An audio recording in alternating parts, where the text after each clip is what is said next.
The case of Martha del Castillo. Martha del Castillo was born on June 19, 1991, in Seville, Spain, to Eva Casanueva and Antonio del Castillo. She was a 17-year-old adolescent attending high school until one day her life took a horrific turn.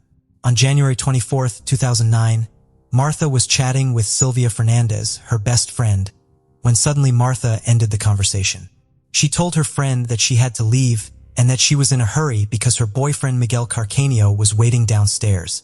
She needed to talk to him to clarify some things about their relationship and assured that she would tell everything when she returned. In the hallway, Martha ran into her father, who advised her not to get on Miguel's motorcycle. The only response he received from his daughter was a kiss on the cheek. At 5:30 p.m., Martha left her home, and as the hours passed and she didn't return, her family began to worry. Her mother decided to call all acquaintances who might have information about her daughter's whereabouts, including Carcano. The unanimous response was that Martha must be with Miguel. He must know where she was. However, after the young man did not answer the calls, Martha's father decided to approach the boy's house, repeatedly rang the bell, but no one opened the door. Eventually, they could contact someone who had seen her that night, Samuel Benitez, a close friend of Miguel. At that moment, Martha's mother perceived the first strange situation. The young man told her that Miguel had left Martha at his house at midnight, which was impossible, as it was only 11:45. At 2 in the morning, Martha's family finally reported her disappearance, but they never suspected that it would become one of the most publicized cases in the country's history. For hours later, the details of who was already a suspect, Martha's boyfriend Miguel Carcano, were provided. At 1:30 p.m., a third report was filed. The police did not take action and the family became increasingly impatient. Only 17 hours after the first request for help, as established by the protocol, the officers began searching for Martha. In the days following the disappearance, the family decided to take statements from relatives and friends of the young girl. On January 27, 2009, the first press conference was held, while the parents started a campaign to find the young girl. The following day, 2,000 people protested in Seville, calling for the young girl's return under the slogan, "We are all Martha." On February 7th, another demonstration was convened, gathering about 3,000 people. The case echoed on television and in newspapers. After 21 days of searching, on February 13th, the police finally located Miguel Carcano. The 20-year-old assumed all responsibility for the case, stating he had murdered Martha and dumped her body into the Guadalquivir River, very close to his apartment. He also shared a crucial piece of information. He didn't commit the atrocious acts alone. He identified Samuel Benitez as one of his accomplices, claiming he helped dispose of the body. Benitez accepted the blame. Later, Miguel identified Javier Garcia Marin, a problematic minor known as El Cuco, and Francisco Delgado, Carcano's brother, and his girlfriend, Maria Garcia, as accomplices. All 5 were arrested. The interrogations led to a wave of contradictions, and simultaneously, the meticulous search for Martha's body in the river commenced. On February 16th, Carcano reiterated his statement in front of a judge. Unlike his friend Samuel, who wanted nothing to do with the case, he assured he had not been involved in Martha's murder and only confessed due to police harassment. On March 18th, Miguel Carcano requested to make another statement and changed his version of events, claiming both he and El Cuco abused Martha at knife point, after which the minor strangled her. They then took her body to Delgado's house and later threw it into a garbage container. Following these declarations, the judge ordered the suspension of the search in the Guadalquivir River and directed the search to a landfill. Martha's father even accused Delgado's girlfriend, as her father worked at a biological waste crematorium. He speculated that the body might have been incinerated. This theory gained media traction, but the police continued their search. On November 16, 2009, El Cuco exceeded the maximum term for preventive detention and was transferred to a supervised flat awaiting trial. In February 2011, he was tried again, this time for abuse and murder. However, due to insufficient evidence, he was acquitted of these charges but was sentenced to 2 years and 11 months in a juvenile detention center for covering up for Carcano. On October 1731, the trial finally commenced against the 4 adult defendants involved in the case. Miguel Carcanio provided more details about Martha's murder, stating he had hit her with an ashtray during a heated argument, causing her death. He revealed his previous statements about abusing her were lies. His brother, his brother's girlfriend, and Benitez claimed innocence and professed ignorance about the location of Martha's body, asserting Carcanio fabricated stories to lessen his guilt. By November 2231, the forensic police confirmed that they had found traces of Martha's blood on Miguel's jacket and a mix of his and Maria Garcia's genetic profiles on a roll of fabric tape. Dina from Francisco Delgado and the aforementioned woman was also found on an extension cable believed to have been used to strangle Martha. This was unusual as the accused kept insisting that she had only been at the crime scene in the early morning and was unaware of the entire incident. After uncovering the lie, Maria Garcia was accused of desecrating the body and cover-up. The police also detected up to 5 fingerprints on 3 alcohol bottles, one belonging to El Cuco. The only one against whom there was no evidence was Benitez. By this point, the 5 youths were already under the scrutiny of the entire population. The initial trials were held with substantial police presence, and the prosecution assigned prison years for Carcano, Benitez, Delgado, and Garcia, involving a total of 90 witnesses, including national police officers and experts. The assistance of 30,000 phone monitorings, crime scene photographs, DNA found by the forensic police, and items found at the house located at Leon 13 were considered. The trials had created such a public uproar that people pressed against the police cordon to receive the accused, loudly demanding the appearance of Martha's body. Delgado and his girlfriend appeared covered with balaclatas and sunglasses, but they still couldn't escape the crowd. A lady approached them and started insulting them. Other people tried to remove their glasses while pushing them so that everyone could see their faces. During the trial, El Cuco's mother was interviewed, her face covered.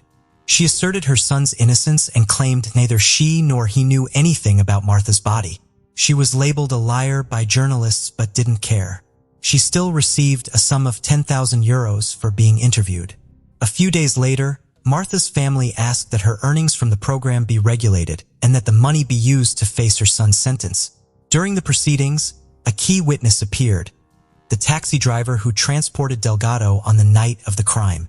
He stated that he was very attentive to the passengers he picked up, as a colleague had been murdered while working recently. He remembered picking up a bald man with a beard matching Delgado's description who had a plastic bag and looked at him very intently. He took him to Leon 13th Street, precisely where the crime had occurred, and the charge was 8 euros.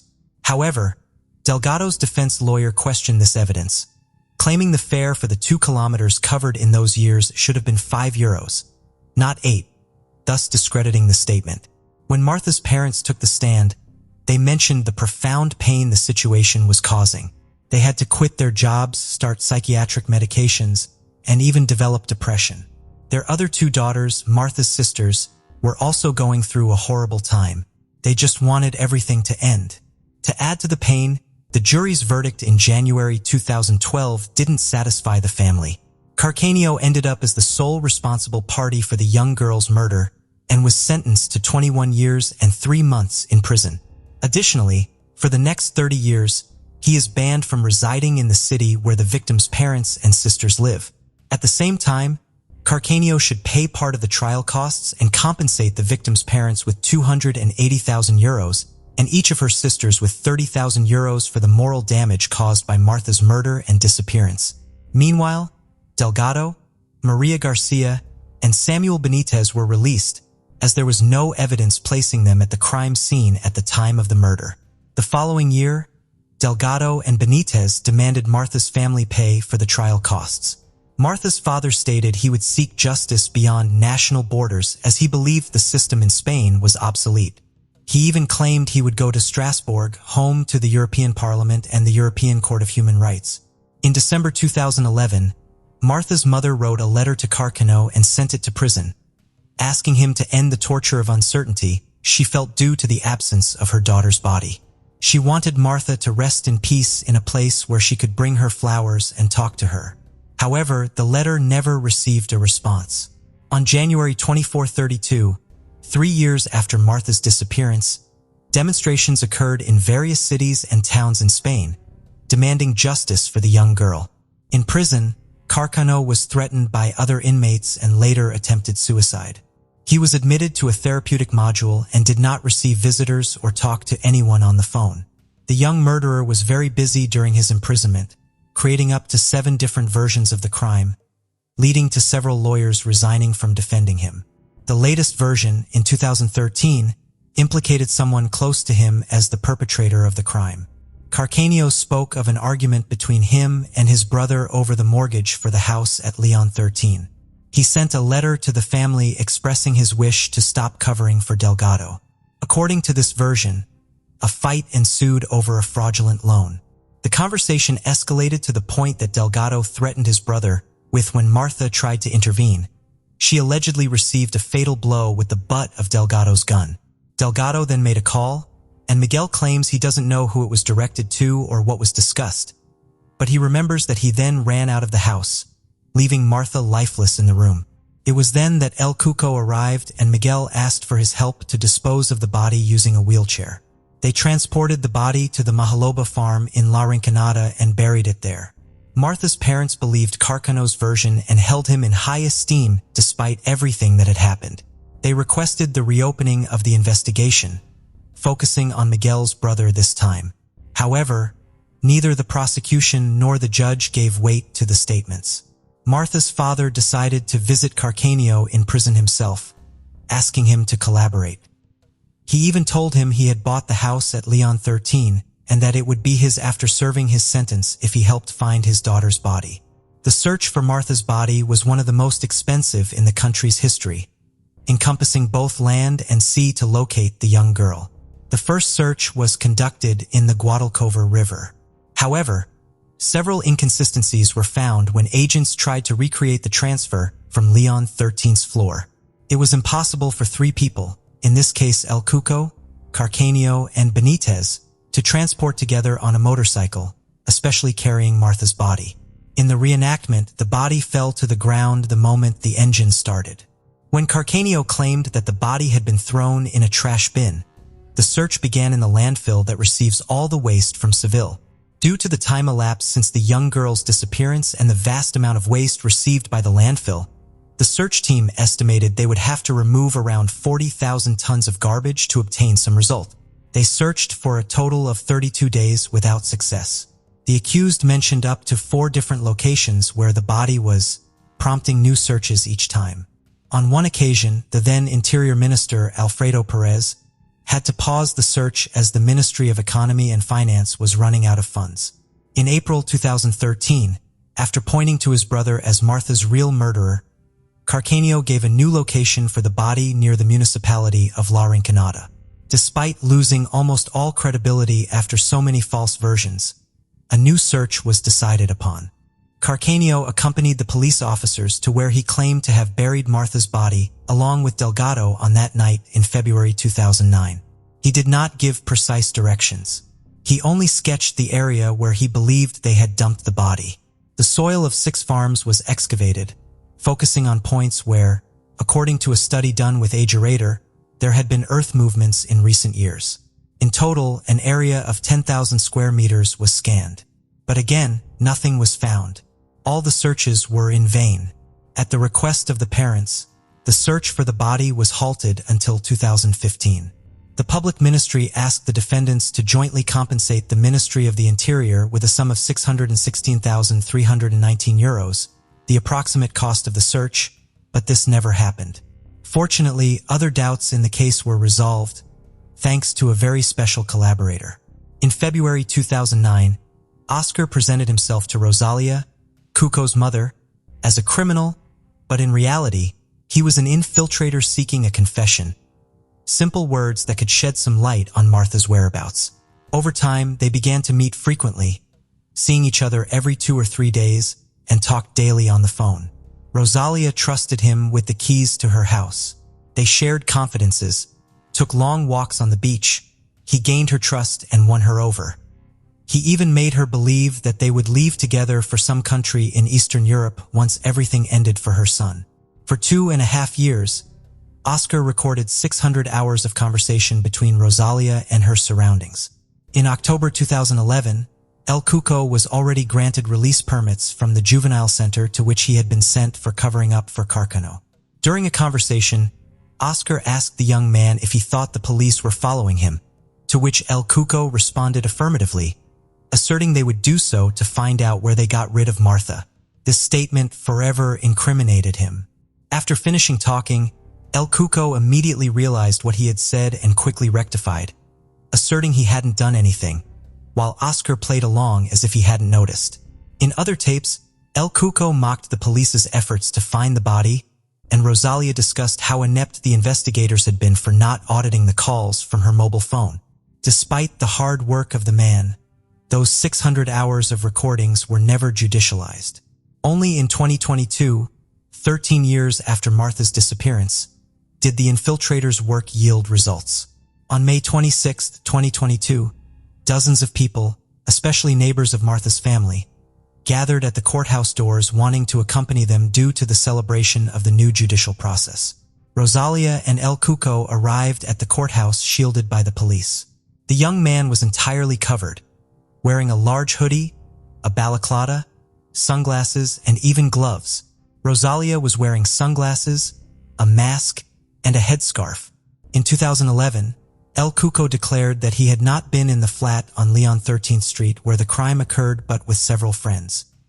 He said he had gone home at 11:30 at night and had met his mother's partner, who had gone out to throw out the garbage, then had gone up to his house and had not left for the rest of the night. Rosalia, for her part, said she had gone out with her partner for drinks around 11:30 at night and had returned home around 1:30 in the morning on January 25th, finding her son asleep there. El Cuco confessed that on the night of January 24th, Carcanio called him after having murdered Martha and asked him for help to bury her body.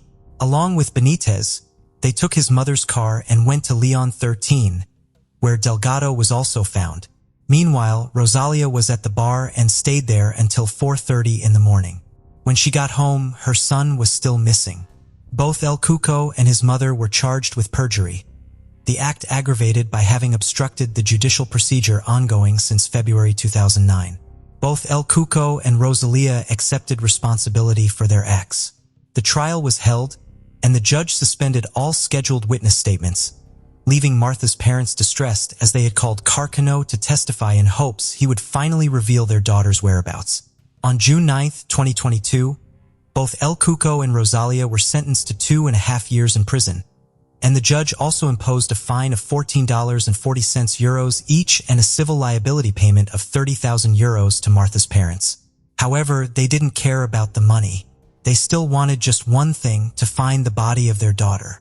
That same year, the investigative judge authorized the expert to access the mobile phones of Carcanio and Martha. However, he did not grant permission to do the same with the rest of the individuals involved in the case, as there currently is no evidence against them. Carcanio consented to his phone being examined, insisting they would find evidence pointing to his brother as the actual murderer. Yet the main goal was to determine the location of the long-sought body. Although looking for new leads in the criminal case was prohibited, the expert never submitted his findings, and thus the case was closed indefinitely.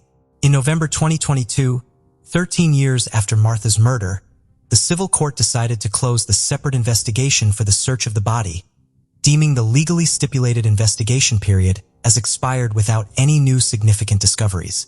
Martha's parents came to terms with the fact that Carcanio would never reveal the location of their daughter's body and decided to sell the flat where the crime occurred. Martha's case will join countless other unresolved cases worldwide, with documents gathering dust on a desk. Before we dive in, don't forget to subscribe to our new channel, where we uncover captivating and chilling cold cases that will keep you on the edge of your seat. You won't want to miss the twists and turns we have in store. Let's continue. Mary Jimmy Sheen was last seen in Magnolia, Arkansas on July 20, 1978. Mary, or Bobo as her friends and family called her, was only 25 years old and owned her own art studio on Magnolia Street where she taught regular classes. She was also trying to sell a house on East McNeil Street and had advertised about it in the newspaper. Authorities believe she showed the house to an unknown man at 4 p.m. on July 19th, the day before she went missing. When they met, he reportedly wanted to trade her house for a parcel of land he claimed to own for the house on East McNeil Street. However, that claim was later proven to be false by investigators. At 11 a.m. the next day on July 20th, Mary would receive a call from the man asking to see the house again. This time, he would tell Mary his car was in the shop for repairs, and he needed to take a cab to the house on East McNeil Street. Instead, they agreed to meet at the Easy Mart across the street from Mary's art studio, and then they would go together to the house on East McNeil Street. Mary would tell friends to expect her back by 1:30 p.m. and said, "Come looking for me if I'm not back this afternoon." She has never been heard from again. A carpenter who had been working across the street from the house Mary was selling recalled having seen her with a man on the day of her disappearance. He placed the sighting between 10:30 and 11:30 a.m. The carpenter, Caucasian, 25 to 28 years old, with dark brown collar-length hair, a medium-length beard, and mustache between 6'1" and 6'2" and 215 to 225 pounds. The man wore a mesh baseball cap and drove a dark green Pontiac with a lighter green vinyl top, possibly a 1969 or 1970 or maybe a 1972 Bonneville or a Catalina model. Police are uncertain whether the man the witness described actually had anything to do with Mary's disappearance. However, a neighbor who took his lunch break at 11:30 a.m. that day closely resembled the witness description, and they think that the carpenter may have seen him instead. A more promising sighting came from a young girl who was at the Easy Mart at 11 a.m. the day of Mary's disappearance. She said a man came in and asked for a quarter to make a phone call, spoke on the payphone for 5 minutes, and left. Because this corresponds to known facts about Mary's disappearance, investigators believe the man this witness saw may have been the man who was supposed to meet Mary. He was described as Caucasian in his mid-20s with dark curly hair, approximately 5'8", and 185 to 200 pounds. According to statements in the case file, 2 employees of Smitty's grocery store, then located at the corner of Dudney and Main Streets, claimed to have seen Mary's 1976 Buick Special in the grocery's parking lot around 1 p.m. on the day she disappeared. More than 5 hours later, the car was officially discovered by law enforcement. Sheriff Mike Lowe stated there's a little bit of a dispute about what time the car appeared. It wasn't officially found until about 5 or 6 that evening, but they may very well have been right about it being in that parking lot by that time. The case file shows that the car was discovered because Mary's mother, Sue Sheehan, worried that her usually reliable daughter hadn't come home and had already begun looking for her. Sue started by asking Mary's friends and would find out quickly that Mary had mentioned that the mystery man's car was being worked on at Jordan Brothers, and she continued her search there. An employee told investigators that Sue arrived at the dealership at approximately 6:15 p.m. and asked if he had seen Mary and if there had been any strange cars worked on that day. He responded that no unknown cars had come in and suggested she try across the street at the Easy Mart. After Sue left to go across the street to the Easy Mart, the employee would lock up for the night, and in a rare deviation from his usual route home, he drove past Smitty's and saw Mary's car, the same one she had purchased at the dealership where he worked.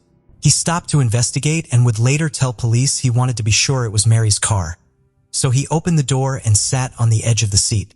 He opened the center console, and after seeing some paperwork with Mary's name on it, he got out and drove straight to Mary's house to tell her mother what he had found. Sue Sheehan would notify the authorities, and within minutes, Arkansas State Trooper Ron Stovall arrived on the scene. Authorities stated the items found inside the car indicated Mary had left on her own accord. There was also Mary's navy blue denim purse emptied out on the driver's side floor with its contents scattered about. Also, Mary's white canvas sneakers were pushed under the gas and brake pedals, and a pair of sunglasses and a novel were found. Mary's wallet was there with some cash inside, but her address book was missing.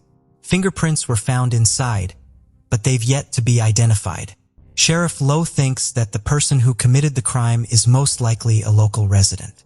The rear left fender of the Buick had deep scratches in the paint, and inside the car were seeds and bits of grass which investigators think came from a meadow which they believe the car was driven through. The man Mary was supposed to see on the day of her disappearance has never been identified, although various suspects have surfaced over the years. In spite of an extensive investigation, there's been no trace of Mary since 1978. Foul play is suspected in her disappearance, and as of today, this case remains unsolved.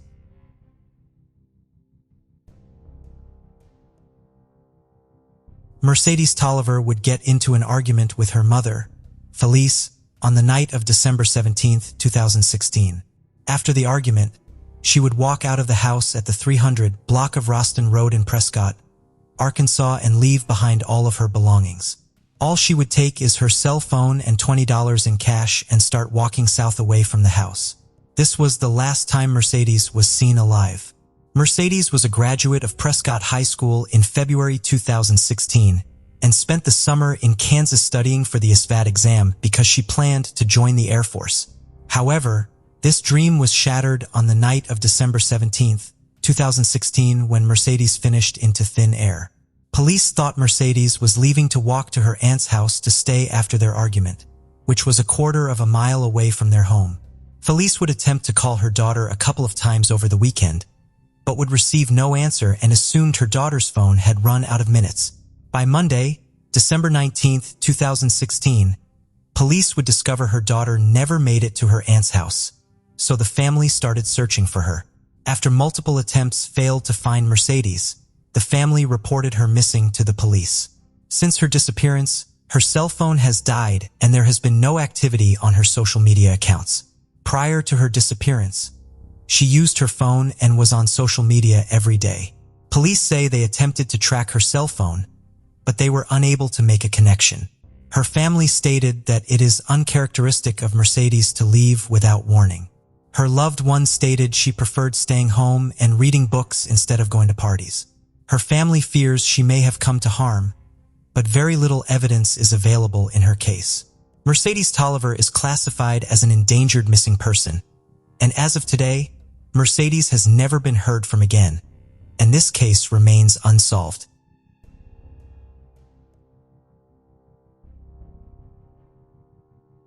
The summer after graduating from Gravette High School in Gravette, Arkansas, 18-year-old Dana Sidham had a job, good friends, and was planning for her future. In the summer of 1989, she continued to work at Harp's food store in Bella Vista, Arkansas, while figuring out what she wanted to do. She was considering going to college to study business. Dana's parents live in Hiwassee, Arkansas, a 10-minute drive from Centerton, and she visited them often. On July 25, 1989, Dana went over to her parents' house to do some laundry. Her mother, Georgia, was at work at the time, but her father, Lawrence, was home and not feeling well that day. So he asked her if she could pick up his medicine at Philip's food store in Bella Vista. Dana agreed to go pick up the medicine and left home around 3 p.m. to make the 4-mile drive in her gray 1984 Dodge Omni. Georgia said that when she got home from work around 4 p.m., Lawrence told her that Dana had not returned. Thinking their daughter may have had car trouble, they drove around to look for her. Georgia said they checked all the possible routes that she might have taken but didn't see her car anywhere. They called around to family members and Dana's friends, but no one had heard from her that day. The rest of Dana's family became very alarmed when they still had not heard from her that night. We all knew she was really responsible, and she knew her dad was waiting on the medicine, so we knew something happened to her, Dana's cousin Christy said. She wouldn't let her dad wait on that. Dana's brother, Larry, reported her missing at 9:15 p.m. that night on July 25th. At 6:30 a.m. the next morning, Dana's car was found in the southbound lane of Highway 71. The keys were still in the ignition. Officers found a receipt from Philip's Foods in the back of her car, time-stamped 3:17 p.m. on the 25th. Dana's personal belongings, however, were not inside the car. In the weeks that followed, her friends and family spent their time searching on foot and by car and handing out missing flyers. Search dogs were used in the days following Dana's disappearance, Sergeant Jenkins said. Search teams on horses were deployed to search several areas in Bella Vista. Several of Dana's personal belongings were found scattered in different areas of Bella Vista, but none near her car, Sergeant Jenkins added. On September 16, 1989, almost 2 months after Dana was last seen, her body was found in an isolated, remote, and heavily wooded section of Benton County. The remains were discovered by a hunter partially buried in a creek bed. The Arkansas State Medical Examiner's Office in Little Rock, Arkansas said Dana was murdered, and while she was stabbed in the neck and died, the actual cause of death could not be determined. The body was badly decomposed, and efforts were unable to determine if she had been sexually assaulted. However, she was found nude with her clothes buried nearby. Dana's purse was found in the area of Saussure and Hanover Roads in Bella Vista. Personal items, including her checkbook, driver's license, and other items were found a few miles north of where her car was found along Highway 71 North. Several members of the public reported seeing her car. A female officer making her rounds at 6:30 a.m. the following day on July 26th spotted the Dodge alongside of U.S. Highway 71. A battered pickup truck with an attached camper was parked behind it. The passenger door of the truck was open, and an unidentified man was kneeling beside the car as if he was changing the tire. At this time, the officer didn't know about the missing girl, and by the time she returned to the scene with Detective Varner, the truck and the man were gone. Could this person have deflated her tire while in the pharmacy and then played the Good Samaritan role?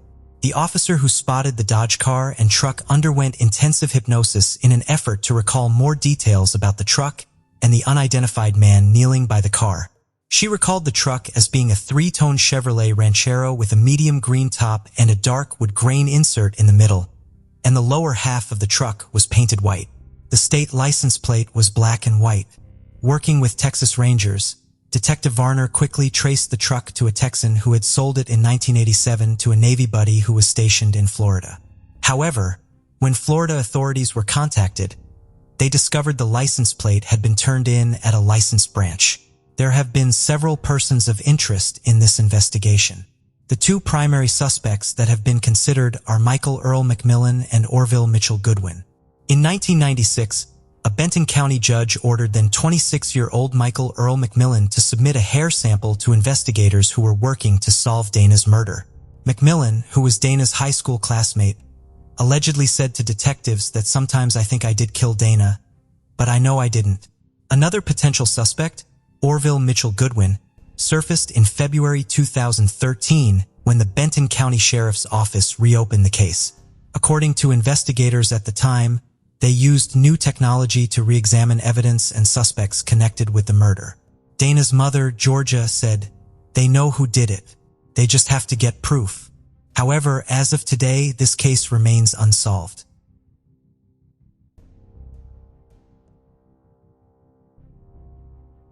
Angela Christine Mack and her son Thomas Michael Ratu vanished under extremely suspicious circumstances on or around September 1, 2002 from Salem, Arkansas. Angela and her son Thomas were driving a late model dark gray or blue Chevrolet or GMC extended cab pickup truck with Missouri license plates when they were last seen.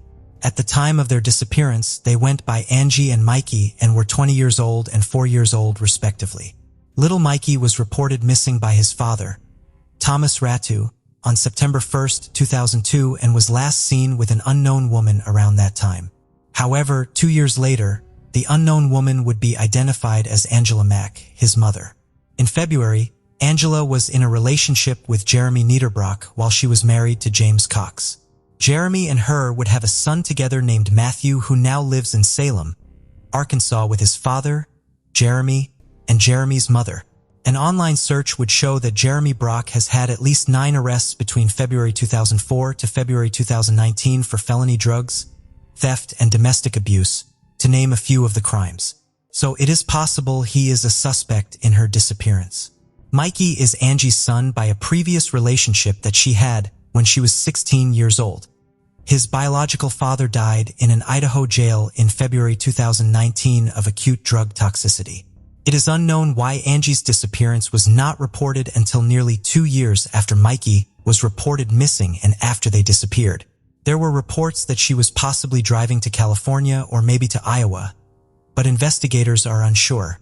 When Fulton County Sheriff Al Rook was given the information about Angela's whereabouts and suspected murder, he didn't open a missing persons case.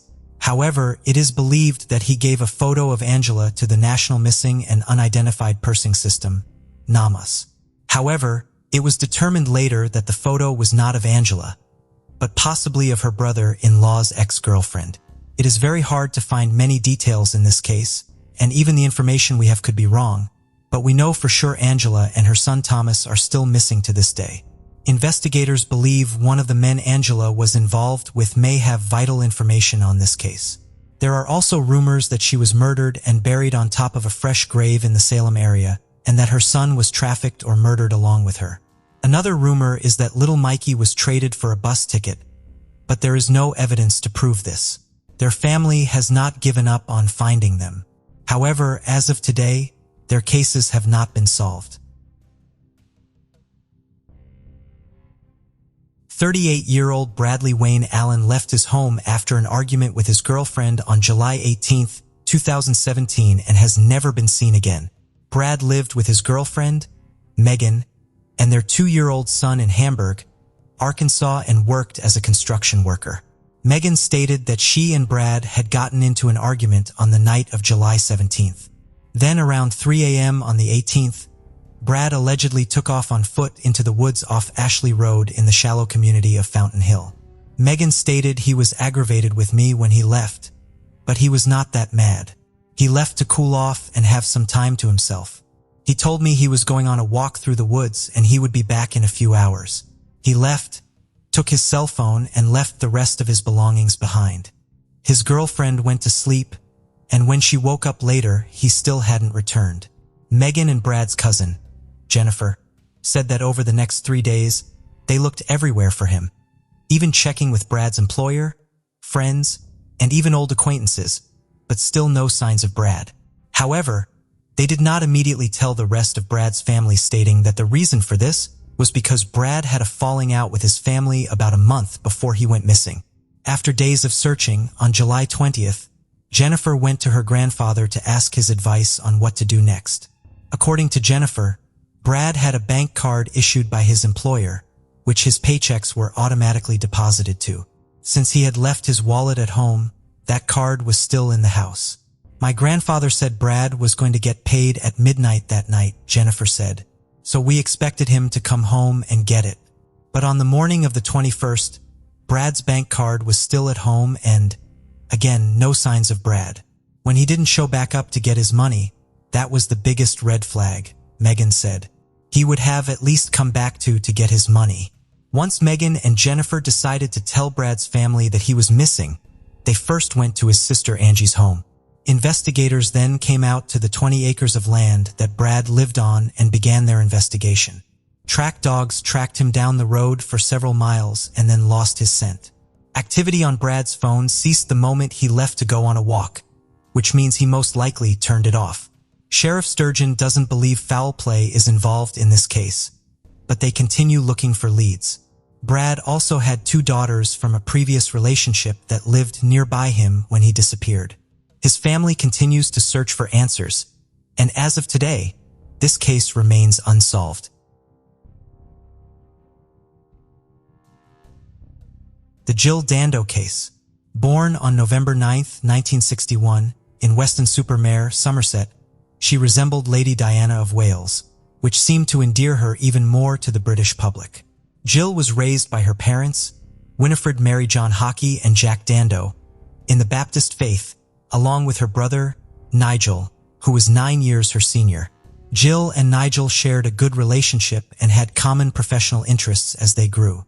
At 3 years old, Jill underwent successful surgery for a cardiac problem and a blockage in a pulmonary artery, discovered in January 1965.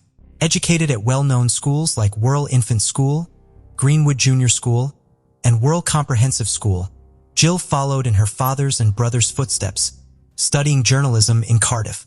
She interned at the local newsweekly, Weston Mercury, where her brother and father also worked. After succeeding in her region, she began broadcasting news for BBC Radio Devon and was soon transferred to present regional television programs. Her dedication and professionalism propelled her to the national channel, where she narrated primetime newscasts and hosted a lot for renowned programs. Jill's popularity soared, and in 1997, she was named BBC's Personality of the Year. Dando presented the BBC television programs Breakfast Time, Breakfast News, the BBC 1 o'clock news, the 6 o'clock news, the travel program Holiday, the crime appeal series Crime Watch, and occasionally Songs of Praise. In 1994, she moved to Fulham. On 25 April 1999, Dando presented the first episode of Antiques Inspectors.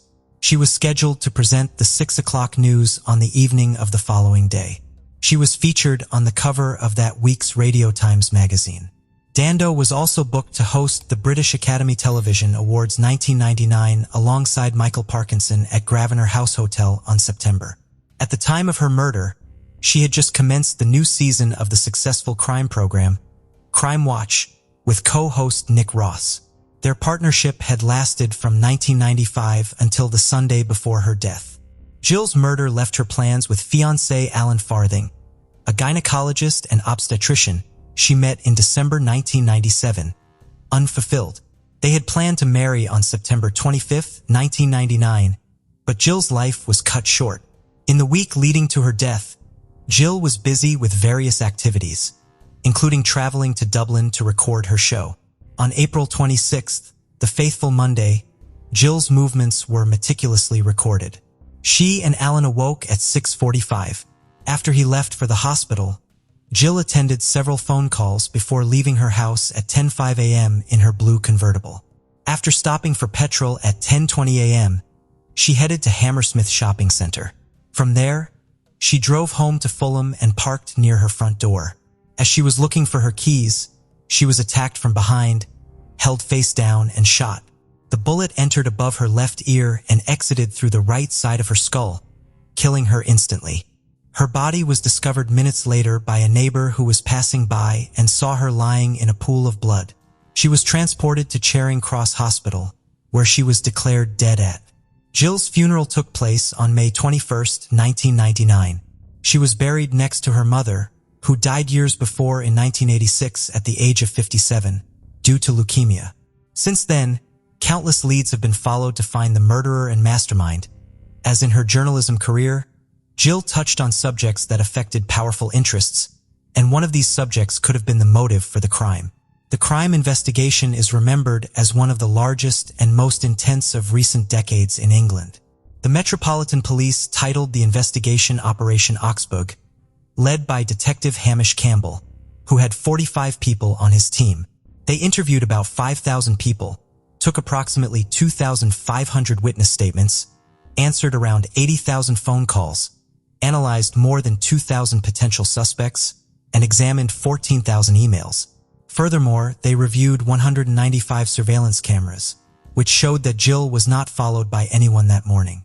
Despite intense investigation, no lead led to the capture of the murderer due to the absolute absence of clues. The motive for robbery was immediately dismissed, as Jill wore an expensive watch and a valuable engagement ring and was not robbed of them. Abuse was also quickly ruled out. Forensic studies revealed that the projectile that killed Jill came from a 9mm semi-automatic weapon, whose barrel was rested against her head at the time of firing. The weapon remained a great mystery and was never found. According to experts, the bullet had strange markings, seemed to come from a modified or homemade weapon, and was 2mm shorter than the standard 9mm. Richard Hughes, a neighbor of Jill, reported that he heard her give a small scream and looked out the window. He only saw a white man about 1.8 meters tall, around 40 years old, with abundant dark, straight hair and a double chin leaving Jill's house entrance. He wore an elegant, closed brown coat. There were other casual witnesses who saw a man talking on the phone from various points close to Jill's house. Everyone described the subject in the same way Richard did and emphasized that he was elegantly dressed. During the first months, the investigation focused on the 20 people closest to Jill, like her boyfriend, her 6 partners, her brother, her agent, and her co-workers. After examining them, certifying alibis, and making phone inquiries, they were ruled out as suspects. The economic motive was also ruled out. The £600,000 left by Jill went to her father, who was over 80 years old. The second circle that was investigated included about 490 people who knew her and had more circumstantial relationships. A scorned fan was also considered, and Nigel, her older brother, reported that she was worried about a guy who bothered her in the days before her death. However, that lead didn't lead to anything. Time passed until in February, investigators focused their attention on Barry George, a 39-year, who lived about half a mile from Dando's house. This man lived about 500 meters from Jill and had a history of arrests for attacks on women, abuse, and served 33 months in prison. George wanted to be a policeman but failed the admission. He was caught using fake police credentials, for which he was taken to court. Moreover, he was once found hidden in the gardens of Kensington Palace, where Prince Charles of England and Diana Spencer lived. He had a knife and a poem he wrote to Charles in his pocket. George was arrested on May 25, 2000, and charged with Jill's murder. But the only evidence was when they searched his house and found a residue of ammunition compatible with that used in the crime in the pocket of his coat. Although witnesses could not identify him as the man they saw at the scene, it was proven that he was in the area about 4 hours before the crime. Before the trial for Jill's death, George was diagnosed with Asperger's syndrome, a PYLPSY, attention deficit, psychopathy, and paranoia. He also had a very low IQ of 75. In 1989, he married a Japanese student who reported him for violence 4 months later, and they separated in 1990. He worked as a messenger at the BBC television centre for 6 months. When arrested, for copies of the newspaper reporting Jill's death were found with him. He was tried at Old Bailey and sentenced to life imprisonment on July 2, 2001. Some thought that the evidence against George was weak and that the pressure to solve the crime of someone so famous was decisive.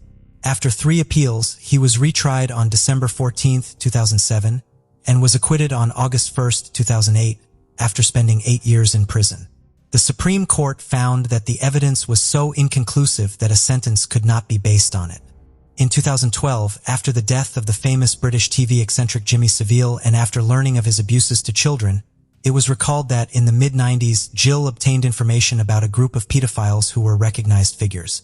In 2014, it was revealed by a former co-worker that Jill had sought to bring certain testimonies to the attention of her superiors, but her bosses reportedly found no substantial evidence to prompt further investigation on the matter.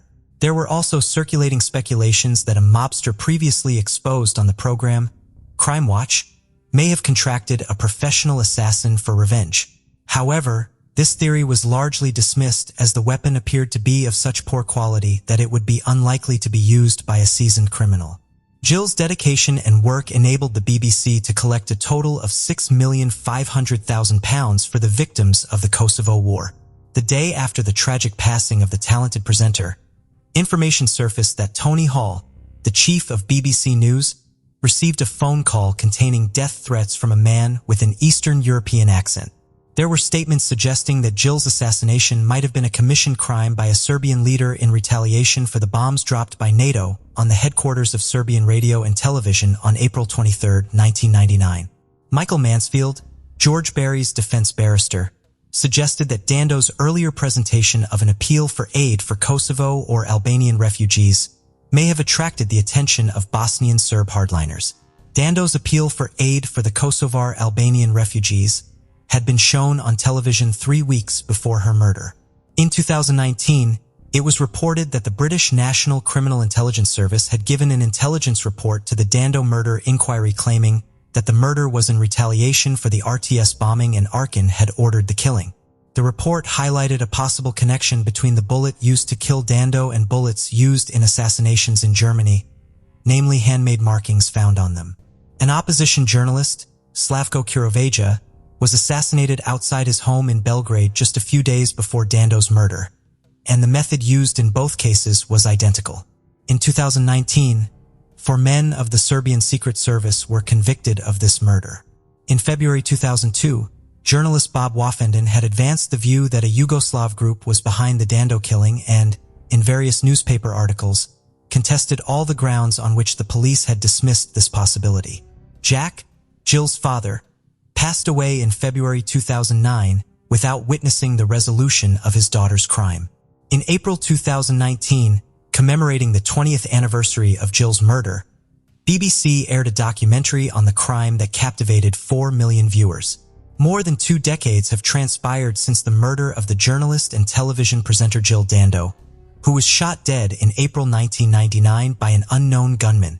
The events unfolded in London, England, and despite the shock and outrage the crime ignited, the culprit remains uncaptured.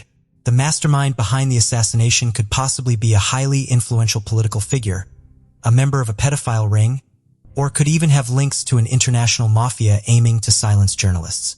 The case file is still active. Her brother, Nigel, remains steadfast in his resolve to uncover the truth, expressing his hope to learn who and why his sister was murdered before his own passing, believing it wasn't a commissioned crime but a solitary act of brutality. On December 1, 2015, Pamela Miles Johnson was found with a fatal gunshot wound to the head in Bourg, Louisiana.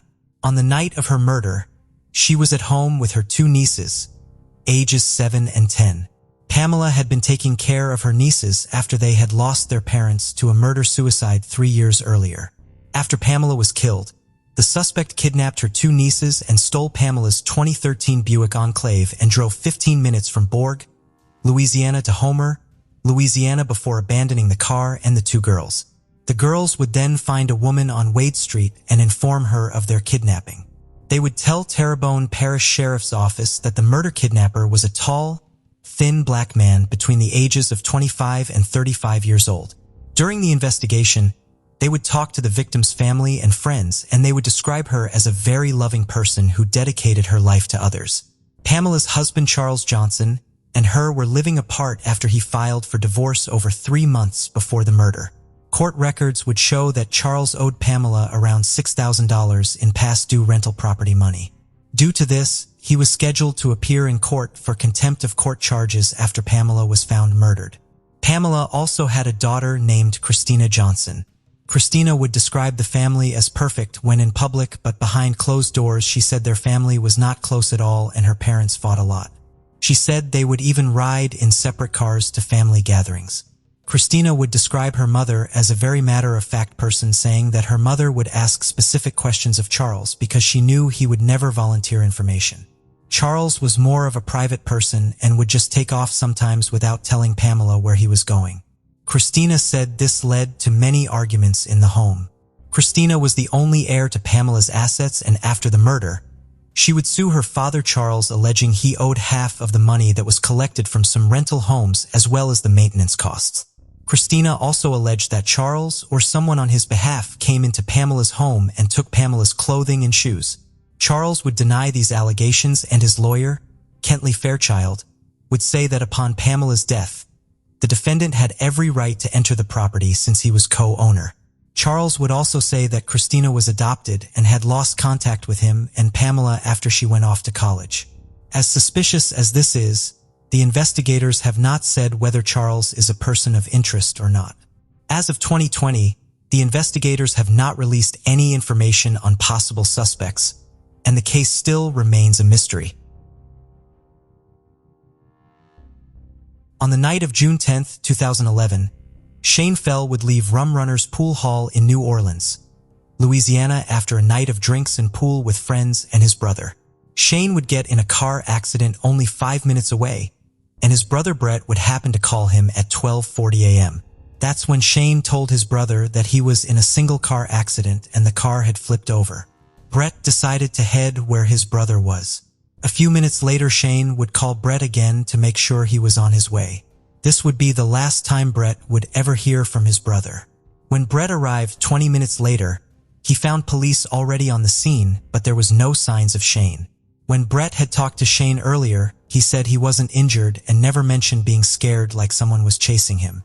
Shane was also very familiar with the area he crashed in, which was off River Road in New Orleans. Since his disappearance, his bank cards have never been used and nobody has heard from him. Some other information that investigators possibly had was Shane's cell phone pinged for 5 days after his disappearance, but the cell phone was never found. Also, a couple in a PT Cruiser had stopped and asked Shane the night of the accident if he needed help, but he declined because his brother was on his way. His family speculates that Shane most likely sustained injuries and left the scene confused. They think he might have lost his memory and attempted to go back to Savannah, Georgia, where he had previously lived for a few years. On the family's Help Find Shane Feld Facebook page, there are some posts regarding a couple homeless men that has been spotted which resemble Shane. One of the homeless men was found in Tamaulipas, Mexico, and acknowledges that he has no memory of who he is or where he is from. The family reached out, but unfortunately it wasn't Shane. The other homeless man was seen in Veracruz, Mexico, and has been verified as an American. Members on Facebook are trying to get a DNA sample of the man to determine if it might be Shane Fail. However, as of 2020, Shane Michael Fail remains missing and the case is unsolved.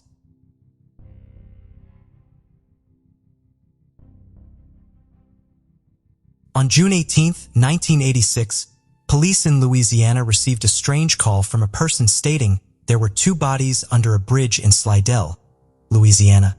The police were instructed by the caller to meet at the State Tourist Information Center on I-10 in the St. Tammany Parish.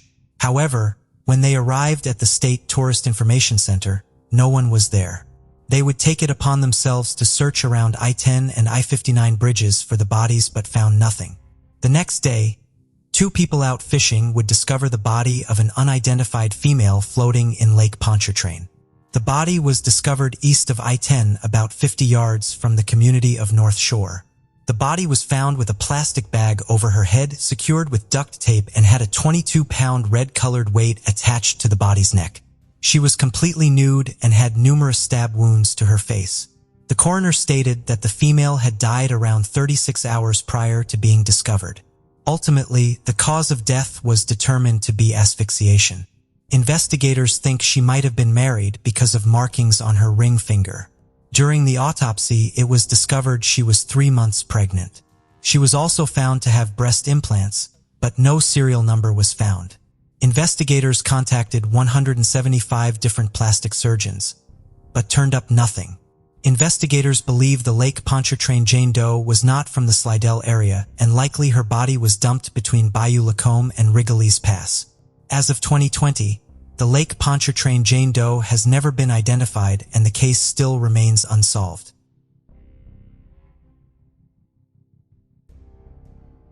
Bambi Lewin Brantley was born on November 5, 1960. She moved to Leesville, Louisiana in 1986 from Memphis, Tennessee at the age of 25 and 3 months later disappeared without a trace. She was last seen in Leesville, Louisiana on October 22, 1986 walking on Highway 8 toward Tower Trailer Park from Lebo's convenience store. She had purchased a drink at Lebo's and used the payphone outside to call her brother Roddy. Mamie did not speak to her brother directly, but she told whoever answered the phone to tell her brother to come home and to bring her car so she could go to see her boyfriend. Authorities believe she walked back home after leaving the store because the drink container from the store was found on the floor of her residence. Her brother arrived to the home that they shared within 30 minutes and did not see Bambi but did see the drink that she had bought. Roddy left the car and the keys for her and rode back to the pit grill with a friend. When Roddy returned home in the early morning hours, the car was in the driveway, the drink was still in the same spot, and Bambi was nowhere to be found. Bambi not being home was completely out of character for her, and her brother ultimately reported her missing to the Leesville Police Department. 2 other women close to Brantley's age who physically resembled her disappeared from the same area and under similar circumstances. Karen Hill in 1988 and Pamela Miller in 1989. Hill was found raped, shot to death, and tied to a tree 10 miles away. Samuel Galbraith was a soldier at Fort Polk and was in the Leesville area from December 1987 through June of 1990. During his time at Fort Polk, there were multiple women reported missing and ultimately found murdered in areas close to Galbraith's location. Galbraith pleaded guilty to manslaughter in Karen Hill's case and was sentenced to 71 years in prison. Miller's skeletal remains were found at Fort Polk in December 1989. Her murder has never been solved. It's unclear whether these cases are related to Brantley's. In fact, Bambi was one of 5 women, all white, about the same age, with blonde hair, and all of whom disappeared in Leesville between 1980 and 1990. The 4 other women were all found deceased, but there's never been any sign of Bambi. There's one other common factor. In 4 of the 5 cases, including Bambi Brantley's case, investigators say they disappeared from a convenience store. One of the other women was Tammy Call, and she disappeared on February 20th, 1990. She was 15 years old and did not get off the school bus that afternoon at her home in Leesville, Louisiana. She was then reported missing by her parents. The Vernon Parish Sheriff's Office began an investigation into Tammy's disappearance. Tammy had arrived at Leesville High School the morning that she went missing and met with a friend. The 2 girls decided to skip school and were walking back to the school. Parking friend's boyfriend was waiting in his vehicle. But before they made it to his car, the girls were stopped by a teacher and told to go back into the building. Tammy's friend told the teacher that she was headed to get her books from the car, and Tammy returned to the school building. Tammy's friend left the school with her boyfriend. Tammy apparently walked through the school building and exited the back door. When detectives interviewed the friend and boyfriend, they claimed that they did not see Tammy again that day. A schoolmate of Tammy's stated that while on the way to school that morning, they saw Tammy walking down the highway. Months later, Tammy's backpack was found in some brush along a walking trail leading to Bellevue Road. 7 years later, her remains were found in a secluded area off Highway 10. Her murder remains unsolved as of 2020.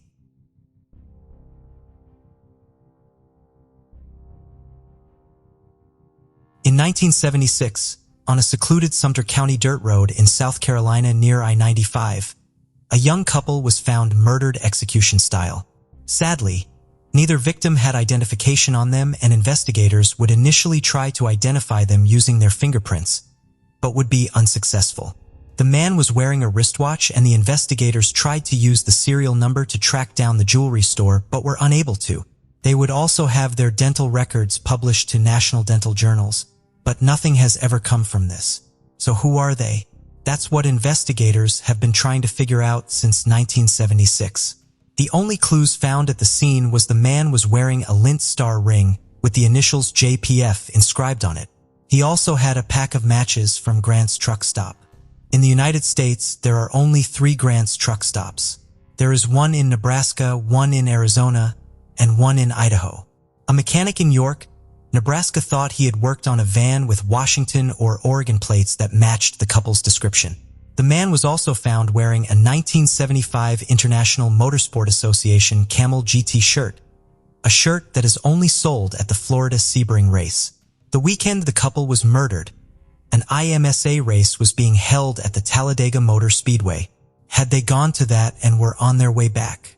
As for the female, the only identifying thing about her was she had 2 distinctive moles on her left cheek.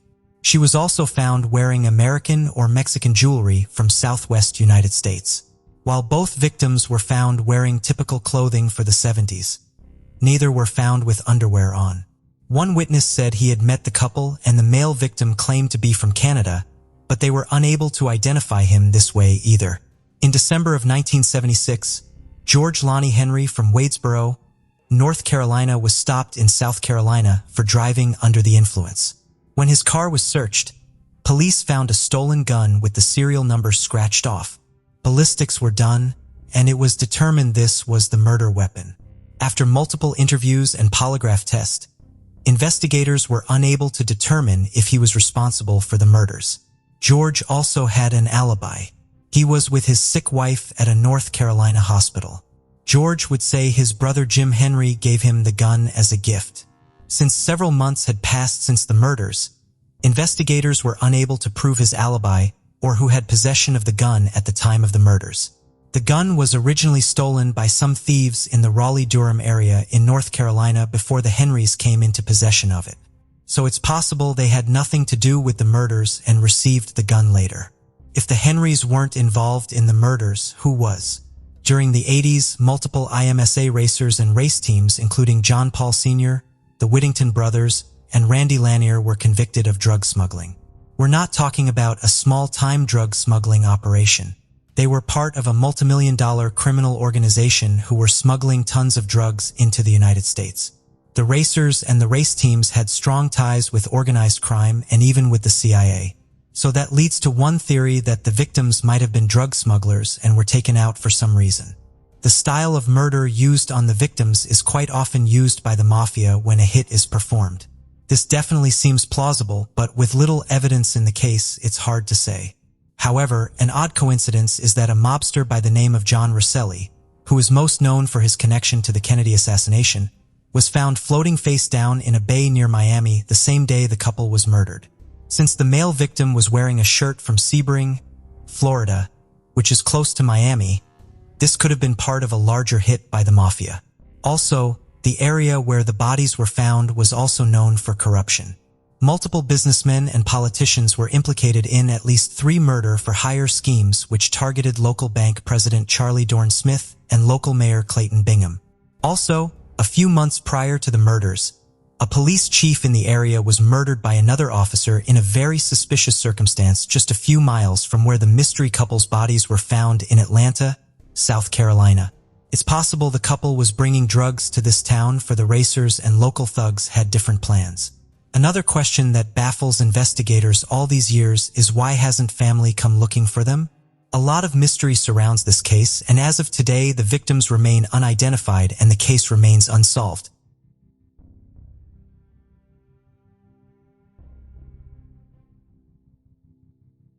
On the evening of May 15, 1988, 8-year-old Maleakia Logan and her sister Renee were at the park playing basketball near their apartment in Greenwood, South Carolina.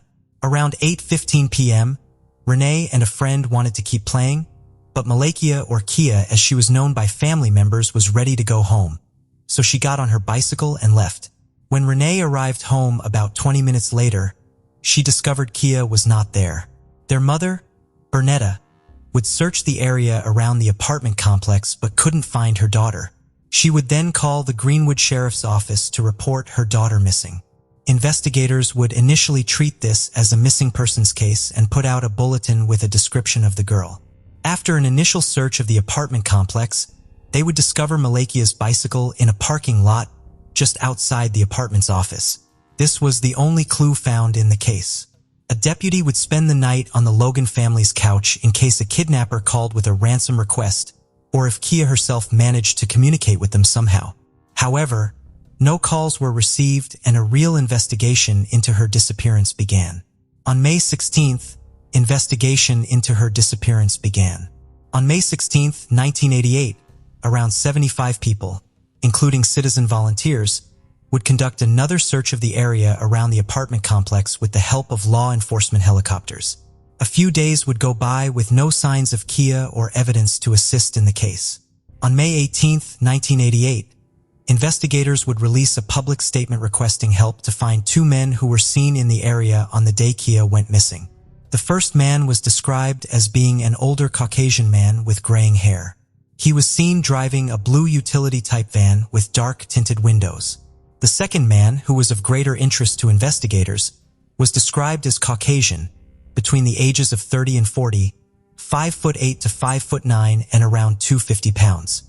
He had a pockmarked face with pointed features and his hair is believed to have been brownish with sun streaks. A composite sketch was made of the individual and released along with the details of his vehicle, a mid-1970s dark blue or black Chevrolet Monte Carlo. Even though they had 2 different persons of interest and their vehicle description, witness said they never saw Kia near them or get into either one of their vehicles. Investigators would receive numerous tips on the case, leading them as far away as California, but nothing led to an actual suspect or arrest in the case. On October 1, 1990, over 2 years later, a deer hunter was walking along a pasture in a wooded area on the U.S. Forest Service property in Newberry County, South Carolina, when he came upon a badly decomposed human skull. The skull was found 4 miles east of the city of Newberry and 35 miles east of Greenwood. The sheriff's office, along with other law enforcement and volunteer agencies, would conduct a 3-week search of the area but were unable to find any additional remains. Numerous forensic attempts were made during the 90s to positively confirm it was Maleakia, but attempts failed until 1996 when a private genetics lab was hired in North Carolina to perform a mitochondrial DNA test. Using DNA obtained from Maleakia's parents, they were able to prove the skull did belong to Kia, a fact that was backed up by the Washington, D.C. FBI lab in 1998. Investigators believe she was killed in Greenwood County and her body was dumped in Newberry County. Between 1995 and 1996, authorities in Georgia and South Carolina were investigating a string of abductions and sexual assault cases on young African American children along a specific state highway. All 6 victims had a similar look and profile, all lived close to the highway, and were all sexually assaulted except for one who was not and was dropped off at a gas station where she was able to call for help. All the cases shared one similar suspect, a middle-aged Caucasian man with gray stubble, a pockmarked face, and a tattoo of either a dragon or a snake on one of his biceps. Eventually, Charles Wade Hampton was tracked down and fit the description. He was willing to work with investigators and even gave them blood and hair samples and granted them permission to search his car and home. During the searches, they uncovered child pornography and even children's underwear that were sent off for forensic testing. Charles would openly confess to committing several of the abductions and willingly gave investigators details on the cases. However, when police drove him around to many of the abduction sites, Charles had a lack of details on the cases which led investigators to believe he was making up the confessions. Eventually, DNA testing would show that the same person was involved in all 6 abductions. However, Charles was not the one who committed them. In 1996, Charles would plead guilty to drilling a hole in a women's restroom at a Georgia rest stop and was sentenced to 5 years in prison. He would immediately stop cooperating with investigators upon his conviction. When he was released from prison, he would immediately be rearrested for the 1995 abduction of a 7-year-old girl in Richland County, South Carolina. He originally confessed crime, but would later recant his confession, resulting in the case being dropped due to the lack of evidence. In November 2002, Charles was transferred to a jail in Greenwood County, South Carolina, where he was charged with the murder and abduction of Maleakia Logan. Investigators believe they had strong evidence linking him to the crime and were set to pursue the death penalty. However, Charles once again would immediately recant his confession, plead not guilty, and this would sadly force prosecutors to drop the case against him due to lack of evidence. Prosecutors said they would pursue new charges against Charles if new evidence ever surfaces. However, as of today, this case remains unsolved.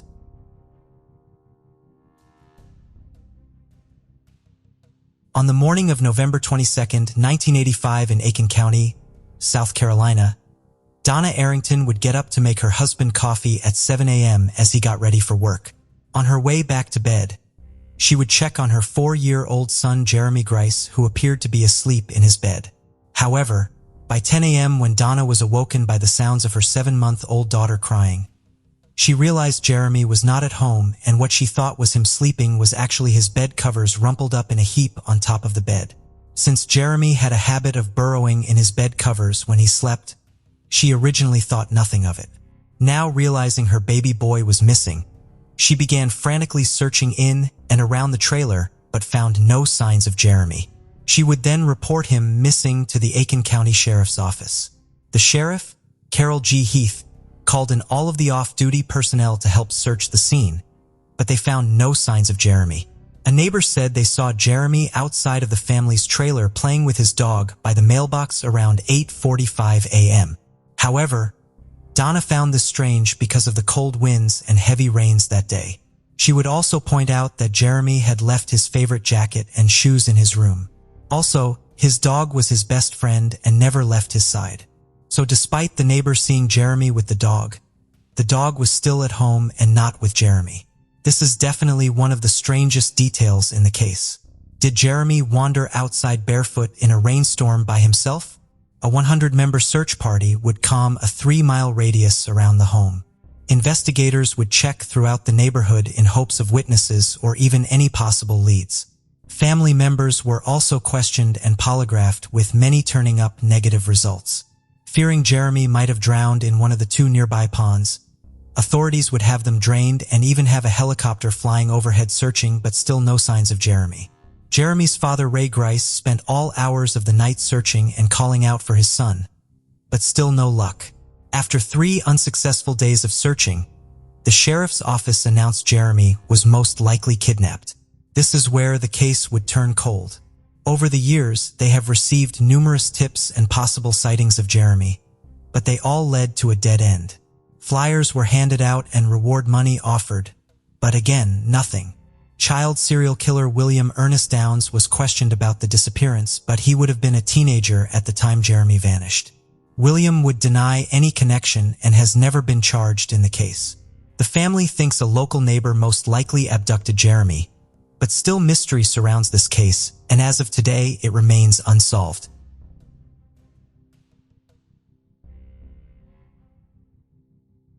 Around 1:30 a.m. On September 24, 1992, Dell Denwitty was stranded at a nightclub in Columbia, South Carolina after her friends accidentally left her. With no ride home, she started walking north on Hardin Street and has never been heard from again. The night before her disappearance, she went to a U2 concert at the Williams-Brice Stadium in Columbia, South Carolina with a group of friends. When the concert was over around 11:15 p.m, she and her friends went to Jungle Gems, a popular nightclub in the Five Points area of Columbia. Dell would get separated from her friends, which led to the friends accidentally leaving her. Her friends would leave around 1 a.m. on September 24th and thought Dale had found another ride home, possibly from her parents. However, this was not the case and Dale was still in the nightclub when she was abandoned. Dale would wander around for about 15 minutes looking for her friends and would eventually ask a bouncer if he had seen them. After chatting with the bouncer for a short time, she would leave on foot down Hardin Street. This was the last time she was ever seen. When the Columbia police were called in to investigate the disappearance, they labeled it a kidnapping from the get-go, saying there was nothing in her background to indicate that she would deliberately go away. According to a friend of Dale, she lived at home and was looking to start graduate school and was interested in art and was even taking an art class. They also said she was definitely not the type of girl to just run off. Dell also had a medical condition. She suffered from severe asthma and allergies and had to get injections twice a week and use an inhaler. Since Dell didn't take any of her medications with her the night she was out, it definitely shows she planned to return home. The most likely theory is Dell was abducted and murdered. Not only that, but she was an extremely cautious individual and would have never gotten into a car with a stranger, which leads family to believe she knew her abductor. Also, the Five Points area is usually extremely busy at that time of the night and is a popular party area for college students. So it is even more unlikely that a stranger abducted her without someone noticing. While there have been some suspects in the case, one famous suspect was looked into, Renato Javier Rey Rivera. He is currently serving on death row after being convicted of killing a police officer, and he confessed to the murders of 4 Georgia women and is suspected of killing others. He also lived in Columbia, South Carolina at the time of Dale's disappearance and was attending the University of South Carolina. Besides him being a convenient suspect, there are no actual clues to link Kim to her disappearance. Investigators have even visited him in prison but came out empty-handed. Investigators continue looking for answers in the case, but as of today, it remains unsolved.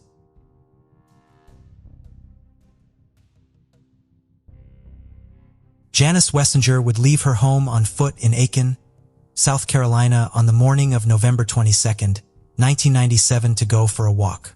She would never return home. Janice and her daughter, Tamara Herber, lived in a rural area of Aiken County in South Carolina. She was a triage nurse at Aiken Regional and was an active member of her church where she played the piano. Tamara was 20 years old at the time and was living at home the morning her mother went for a walk. Janice had plans that day to go visit a friend in the hospital, so when she left that morning, Tamara, who was still in the bed, assumed her mother had gone to the hospital. Tamara stated that day, "I got up and left assuming she went to the hospital and I didn't return until around midnight because that was my curfew. When I got home, I immediately realized something was wrong. My mom had a routine and at night she would close the blinds and turn on some lights. All the lights were off. Everything was the same as I had left it in the morning. I went inside, called for her, and she wasn't there. Knowing something was seriously wrong, Tamara called the sheriff's office, who instead of filing a missing persons report instructed Tamara to go look for her mother. As unbelievable as this is, Tamara would oblige, and with her boyfriend Cliff's help they would drive around looking for Janice. Still unable to find her, they would call the sheriff's office once again and ask for help. Finally, at 2 a.m. in the morning, over 2 hours later, a deputy would arrive and fill out a report. Tamara would ask the deputy if a bloodhound team could search for her mother, but the deputy supervisor denied the request. So Tamara called the pastor of her mother's church and her father for help. Members of the church would help with the search that night. Around daybreak on November 23, 1997, 2 deacons would come across Janice's body in a wooded area about 50 yards off Kidron Church Road. Janet still had her curlers in her hair when she was found severely beaten, raped, and stabbed to death. Her glasses were also found nearby, where police believe she was attacked while out on her morning walk. This is pretty much where the case started to run cold. The sheriff's office would try to increase the public's attention to the case in 1998 by buying a billboard that read, "You know who killed me? Why won't you help?" But it never led to any arrest. While Tamara has tried over the years to get the evidence from her mother's case, which has been studied by different forensic teams, the Aiken County Sheriff's Office has refused. One strange thing we know about the case is Tamara said her mother had asked her about a spare key that was missing in the months leading up to her murder. That key was found sometime after the funeral in a flower pot on the porch. However, that was not its usual place. After all these years, there has never been a suspect or persons of interest publicly announced in the case, which led Tamara to state, "I have to say the sheriff's office has really failed on this case." Tamara would try and bring the case back to the public's attention in 2020 by hanging signs and passing out flyers. However, as of today, this case remains unsolved. The case of Maria Riddle. Maria Riddle was born on March 12, 1950 to the marriage of Michael and Frances Ivy Riddle in Sycamore, Illinois. She was the youngest of their 4 children and had 2 sisters and a brother. While many residents lived or worked on farms in the area, her father Michael worked in one of Sycamore's few factories, and her mother Frances was a homemaker. At the time of her abduction, Maria was 7 years old, 1.10 meters tall, and weighed 24 kilograms, with dark brown hair and brown eyes. She was an honor student then in the 2nd grade and had also received awards for perfect attendance at Sunday school at John's Evangelical Lutheran Church. Maria was also described as sensitive and afraid of the dark. Her best friend was 8-year-old Kathy Sigmund, who lived on the same street as the Riddles. On the afternoon of December 3, 1957, Maria begged to be let out to play because it had started to snow. After dinner, Maria and her friend and neighbor Kathy Sigmund went out in the growing darkness as the sun had set, near Maria's house. They played a game they called Dodging Cars, running back and forth trying to avoid the lights of oncoming cars. According to Kathy, after a while, a man approached them, whom Kathy later described to the police as being around 20 years old and tall with a thin chin, light hair, separated incisors, and wearing a colorful sweater. The man, who said his name was Johnny, asked the girls if they liked dolls and if they liked piggyback rides. He gave Maria a piggyback ride, after which she returned home and came back with one of her dolls to show him. After Maria went back, Kathy ran home to get her mittens, leaving Maria alone with the man. When Kathy returned, Maria and the man were no longer there. Kathy went to the Riddle's house to tell them she couldn't find her friend. Initially, the family thought Maria was hiding and sent Maria's 11-year-old brother to look for her. After he couldn't find her, the Riddells called the police, and within an hour, both police and armed civilians began a search in the town, but they couldn't locate Maria or Johnny, the man she was last seen with. The FBI, assuming that Maria might have been kidnapped across state lines, a federal crime, arrived in Sycamore within 2 days to assist local and state police in the search. The FBI and police interviewed numerous witnesses who had seen the 2 girls playing without anyone else present between 6 p.m. and 6:30 p.m. Based on these interviews, it was believed that Johnny had approached the girls after 6:30 p.m. and the FBI concluded that Maria was kidnapped between 6:45 and 7 p.m. Maria's disappearance received national media coverage, and both President Eisenhower and FBI Director John Edgar Hoover took an interest in the case. The police continued to investigate various suspects in the area, including passersby, known sex offenders, and a local man who had given children piggyback rides, but they didn't develop any solid leads. Maria's parents appeared on television, radio, and in the press, pleading for the safe return of their daughter and seeking the public's help in finding her. On April 26, 1958, near Woodbine, Illinois, approximately 100 miles from Sycamore, two tourists looking for mushrooms in a wooded area along U.S. Route 20 discovered the skeletal remains of a child wearing only an undershirt, shirt, and socks beneath a partially fallen tree. The state of decomposition indicated that the body had been there for several months. The body was identified as Maria Riddle through dental records, a lock of hair, and the clothing she had been wearing when she disappeared. Her coat, corduroy pants, underwear, and shoes were not found.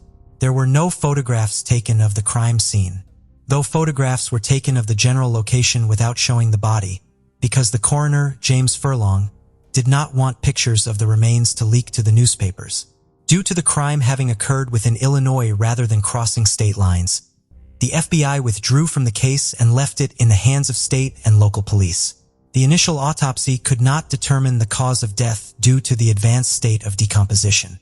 On December 4th, investigators visited John Tessier's house as part of the search for Maria in the neighborhood. According to Tessier's stepsisters, their mother told the investigators that John Tessier had been home on the night of December 3rd, something they later testified was not true. Shortly thereafter, before Maria's body was found, the FBI investigated Tessier as a possible suspect. Sources differ on whether the investigation was triggered by a comment from a local resident or by John Tessier's parents themselves, trying to divert suspicion from their son when they realized he had the same name and general description as Cheney. Tessier and his parents told FBI investigators that on December 3rd, 1957, Tessier was in Rockford, Illinois, about 40 miles northwest of Sycamore, to enlist in the Air Force. This story differed from his mother's earlier statement, as reported by her daughters that Tessier had been at home all night. He said he had been in Chicago on December undergoing the required physical exams for his enlistment. On the morning of December 3rd, he visited the Chicago recruiting office, which was corroborated by records, and then spent the day sightseeing at Chicago before returning to Rockford by train that evening, arriving there at 6:45 p.m. Upon arriving in Rockford, he called his parents to ask them to pick him up and take him home to Sycamore since he had taken the train to and from Chicago and had left his own car at home. Later, telephone records were found showing that a collect call had been made from the Rockford post office to the Tessier home at 6:57 p.m. that evening by someone who gave their name as John Tessier as written by the operator. After making the call, Tessier met with officials at the Rockford recruiting office to drop off paperwork related to his enlistment. Officers confirmed that they spoke with Tessier around 7:15 p.m.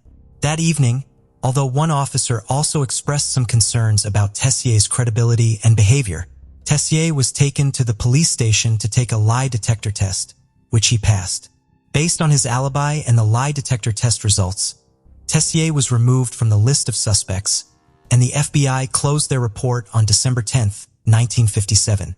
In 1997, with no significant leads, Sycamore Police Lieutenant Patrick Soler closed the Ridolph case, which was 40 years old at the time, and named William Henry Redmond, a former truck driver and carnival worker from Nebraska who had died in 1992, as the likely man who had abducted and murdered the girl.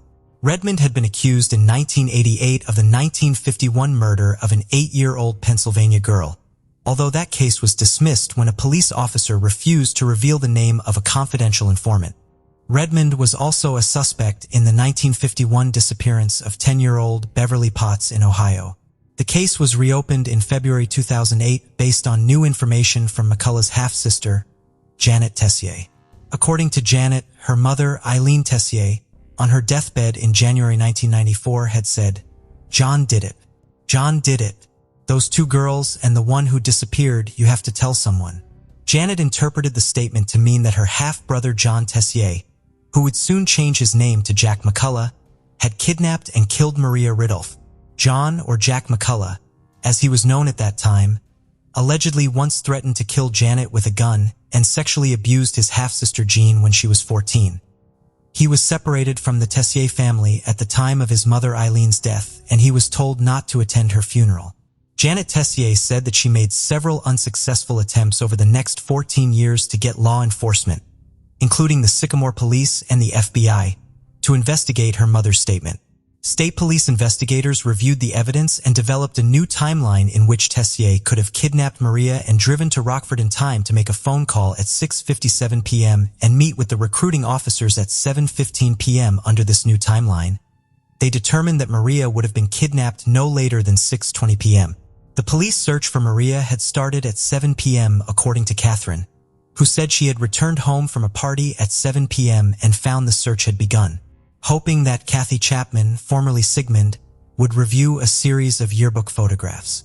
The police took 5 group photos from the Sycamore High School yearbook of 1957, but John Tessier's photo was not in the yearbook because he had been expelled. The police obtained a contemporary photo of him from his ex-girlfriend, which differed from the yearbook photos in that Tessier was wearing a shirt instead of a suit and the background was dark instead of light. Chapman identified Tessier's photo. Along with the picture, Tessier's former girlfriend at the time of the crime provided an unused military train ticket from Rockford to Chicago dated December 1957. Investigators took this to suggest that, contrary to Tessier's alibi, he did not take the train on his trip to Chicago and instead drove there, which means he could have returned to Sycamore on the afternoon of December 3rd, kidnapped Maria, and driven to Rockford. In July 2011, the Seattle Police Department, which had joined the Illinois State Police in the investigation, brought McCullough in for questioning. At first, McCullough spoke calmly and cooperated, but when asked about the murder of Maria Riddle and his whereabouts on the night of the crime, he became evasive and aggressive. After McCullough refused to answer more questions, he was arrested for the kidnapping and murder of Maria Riddle and extradited to Illinois. Maria's body was exhumed that same month to look for evidence of possible intruder DNA, but none could be found. However, a forensic anthropologist discovered that Maria had been stabbed in the throat at least 3 times with a sharp object. The news of the arrest in a 54-year-old murder case garnered national attention. In the September 2012 trial, the prosecution argued that McCullough was attracted to Maria and decided to kidnap her but ended up taking her life. They presented new autopsy reports suggesting that Maria had been fatally wounded. 3 inmates who had been incarcerated with McCullough testified that he had talked about killing Maria. However, their stories were inconsistent. One inmate said McCullough talked about strangling Maria with a wire, while another claimed McCullough accidentally suffocated her while trying to prevent her from screaming. The defense argued that the prosecutors and police were pressured by the Riddle and Tessier families to solve the case and implicate McCullough, even though there was no physical evidence, motive, or indication that McCullough was in the area when Maria was kidnapped. McCullough did not take the stand in his own defense, following his lawyer's advice. On September 1432, McCullough was found guilty of the kidnapping and murder of Maria Riddle and was sentenced to life in prison with the possibility of parole after 20 years. He was 73 years old at the time of the sentencing. In 2015, McCullough, acting pro se representing himself, filed a post-conviction petition seeking to overturn his murder conviction. After the court initially dismissed McCullough's petition as frivolous and without merit, the public defender who had originally represented McCullough at trial and had continued to investigate the case while staying in contact with McCullough, despite no longer being appointed to represent him, asked the court to reconsider the dismissal. In response to the motions, the county state prosecutor, Richard Schmack, who had replaced Clay Campbell in that position, conducted a thorough review of the evidence. This led Schmack to conclude that McCullough could not have committed the crime and was, in fact, innocent. According to Schmack, there was no evidence presented at the trial that clearly established McCullough's whereabouts on the night of Maria Riddle's abduction and supported his alibi. In particular, Illinois Bell telephone records showed that McCullough had made a collect call to his mother that night from a payphone in downtown Rockford rather than from Sycamore, as alleged in his trial. Given the timing of the phone call, the approximately 40-mile distance between Sycamore and Rockford and the icy road conditions, Schmack concluded that McCullough could not have been in Sycamore at the time of Maria Riddle's disappearance. On April 1536, an Illinois Circuit Court judge overturned McCullough's original conviction and sentence and ordered a new trial.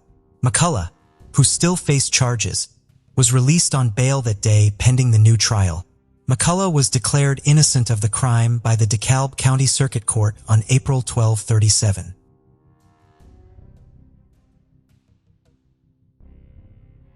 On June 14, 1969, 6-year-old Dennis Martin got separated from his family on a camping trip and disappeared.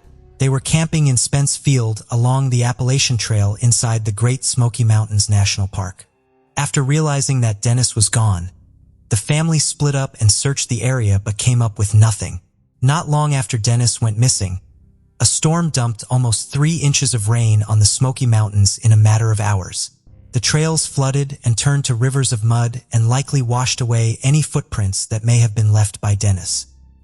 He had wandered away with nothing but the clothing on his back and the shoes on his feet. High winds would drown out the calls for Dennis along with any chance at hearing an answer. The next morning, park rangers began assembling a search crew. Hundreds would volunteer, making this the largest search party in the park's history. With nearly 1,500 searchers, consisting of park rangers and FBI agents to Boy Scouts and Green Berets, they would call me 60-square-mile stretch of the park. However, they would come away empty-handed. They would find a set of footprints in the area, but at the time, they were determined by park officials to have been left by a Boy Scout who was helping with the search. However, retired park ranger Dwight McCarter thinks they were likely Dennis Martin's because the footprints indicated one of the child's feet was barefoot and the other foot was wearing tennis shoes. The footprints led to a stream and disappeared. McCarter would say the tracks were not part of the search group because none of the Boy Scouts were searching while barefoot. A sock and shoe were also found. By June 22nd, 56 square miles of ground had been covered and still no signs of Dennis Martin. On June 24th, searchers came across a young boy wearing a red t-shirt and green shorts, the same color of shirt and shorts Dennis had been wearing when he vanished, walking the perimeter road of the Cades Cove campground. It turned out the boy's name was Michael Devlin, and he was camping in the area with his parents. The parents agreed to change the boy's shirt to avoid any further confusion. On June 25th, his family broke camp and returned home to Knoxville without their child, Dennis Martin, and let searchers continue searching the park. More than 1,000 searchers would continue to look for Dennis until June 26th. The search would be cut back, and by June 29th, it was completely abandoned after a final search that day. On September 14th, 1969, the search would be officially closed down with Dennis Martin still missing. The failed search for Dennis became a textbook example across the world of how not to search for a missing person. Park officials now acknowledge there were way too many overeager volunteers, too many inexperienced guys, and too many careless feet. The search was unorganized and chaotic. At one point, one volunteer accidentally shot himself in the leg. Another would break their arm after falling off a bridge. Some searchers had never even set foot in the park before, and others didn't even know how to use a compass. The most probable theory is that Dennis became lost and perished from exposure or some other cause during his first night lost in the park. Another theory is he may have been attacked by a hungry bear or feral pig and carried off. There's another interesting theory that Dennis was abducted and taken out of the park. On the afternoon that Dennis disappeared, Harold Key and his family, who were tourists in the park, heard an enormous sickening scream and shortly after witnessed a hairy-looking man running up the trail with something slung over his shoulder. FBI and park rangers would say there was little evidence to suggest this was Martin since the family was about 5 miles away from what they saw and that it occurred after Dennis went missing. The family, however, said the object slung over the man's shoulder in the woods was highly visible red, which was the same color as the shirt Dennis was wearing when he went missing. Dennis's father was a big proponent of this last theory and would even offer a $5,000 reward for information, which would be around $35,000 today. Psychics over the years, including Gene Dixon, would offer clues, but nothing has been found. The biggest lead would be from a ginseng hunter who claimed to have discovered the scattered skeletal remains of a small child in Big Hollow, Tremont, which is around 16 miles from Cades Cove. Due to the hunting of ginseng being illegal in the park, he would keep this information secret until 1985. After he informed officials, they did a search of the area but turned up nothing. Due to how unsuccessful the search for Dennis Martin was, the National Park Service reviewed and amended their policy on how to search for missing people. As of today, Dennis Martin has never been found, and this case remains unsolved.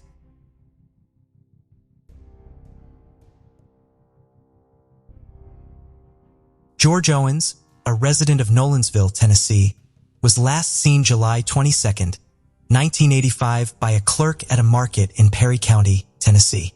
He would buy ice cream and cigars and tell the clerk that he was looking for his wife of 60 years.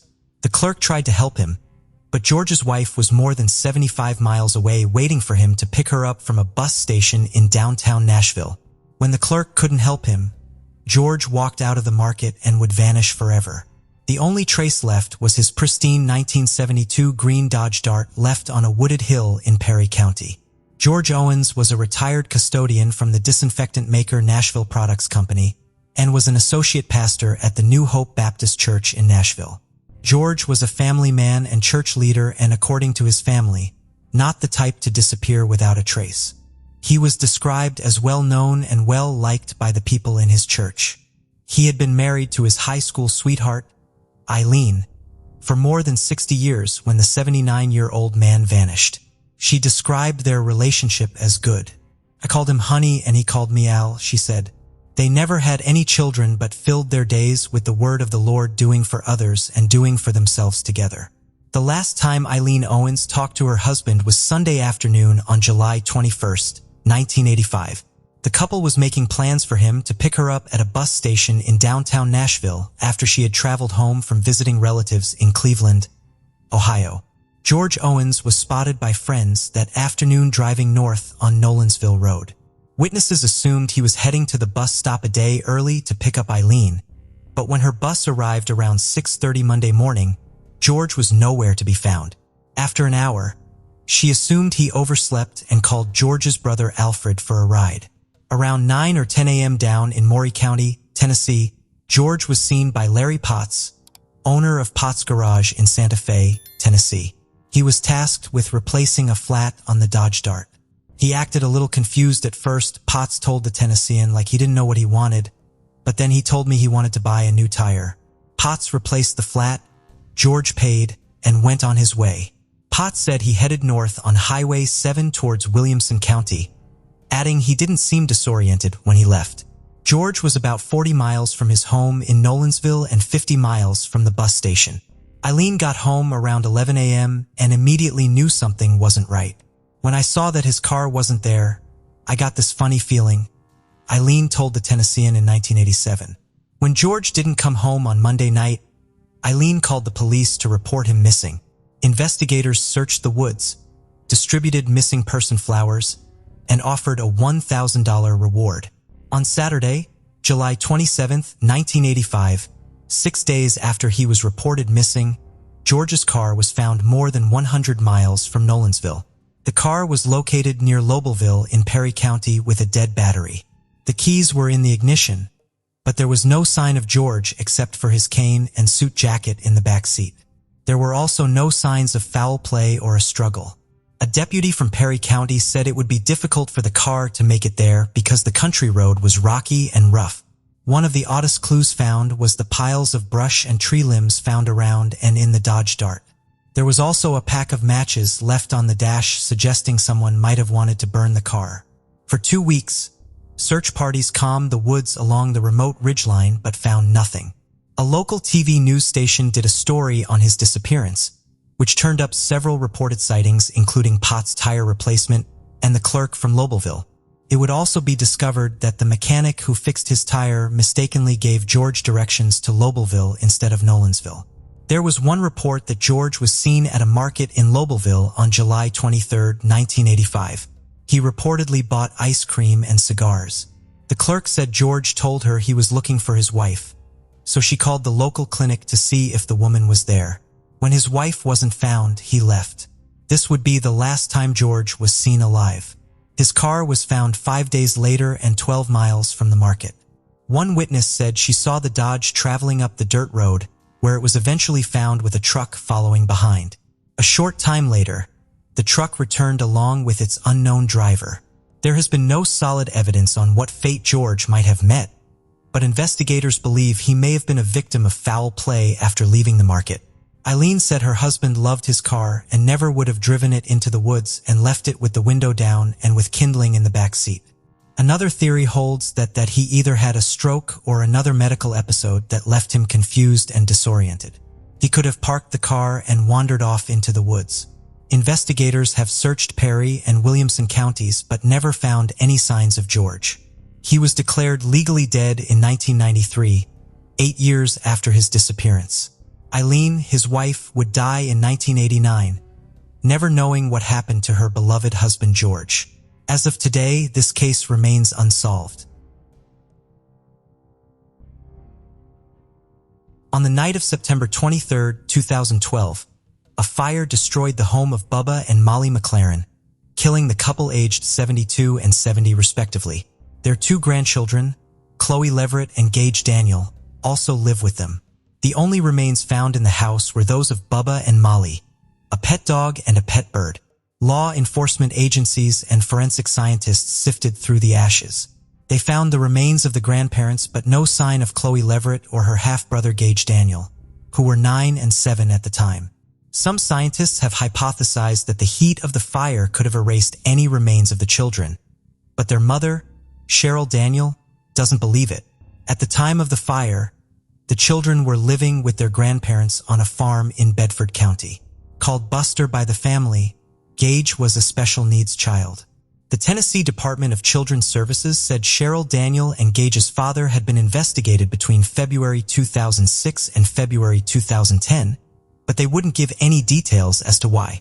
It's unclear if the children were living with their grandparents because of the DCS investigations. They were last seen by a neighbor around 6:30 Sunday evening, September 23, 2012. Their Unionville home was engulfed by a fire around 9:30 that same night. According to the TBI, after a 5-day search of the site, fire experts were unable to locate evidence that Chloe and Gage were victims of the fire. The site was searched extensively over 5 days by forensic anthropologists from Middle Tennessee State University, the University of Tennessee, TBI bomb and arson investigators, and experts from the Bureau of Alcohol, Tobacco, and Firearms. All they found was one tooth, which could have been from the children or an animal. They feel like they don't have solid evidence right now to assume these children were in the fire. Then TBI spokesperson Kristen Helm told Nashville news station WKRN. That's when the Amber Alert was issued. Cadaver dogs were brought in, infrared cameras were used, and a Tennessee Highway Patrol helicopter flew over the area, but no sign of the children were found. There are no known suspects nor any persons of interest. The TBI continues to follow leads, but there is no indication of where the children could be if they were kidnapped. The internet is flooded with theories as to what happened to the children. The theories range from their small bodies were reduced to ashes to they were kidnapped by an unknown assailant. One thing that continues to fuel the speculation is the unknown cause of the fire. The McLarens were hoarders, and Randall Boyce with the Bedford County Sheriff's Office thinks this was why the fire was so hellish. He would describe the house as being very difficult to navigate due to the immense hoarding inside. He also stated Molly was on oxygen, was taking morphine for cancer, and smoked in the bed constantly. Plus, it was a cool night and they had several space heaters through there. Investigators found more than 30 propane tanks in the basement of the home, and some of them still contained fuel. While there was evidence the tanks had ruptured, there was no evidence of an explosion.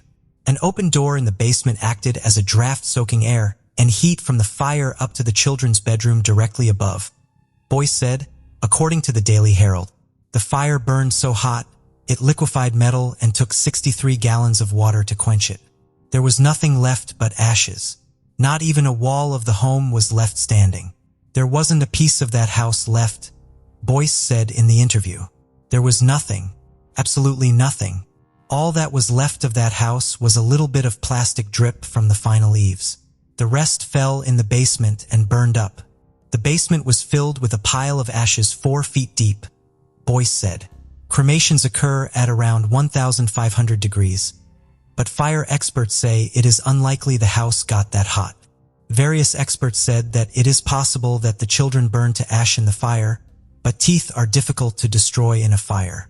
I'm completely confident they weren't in there, said Dr. Mike Tabor, chief odontologist for the medical examiner's office. Tabor studies and identifies teeth.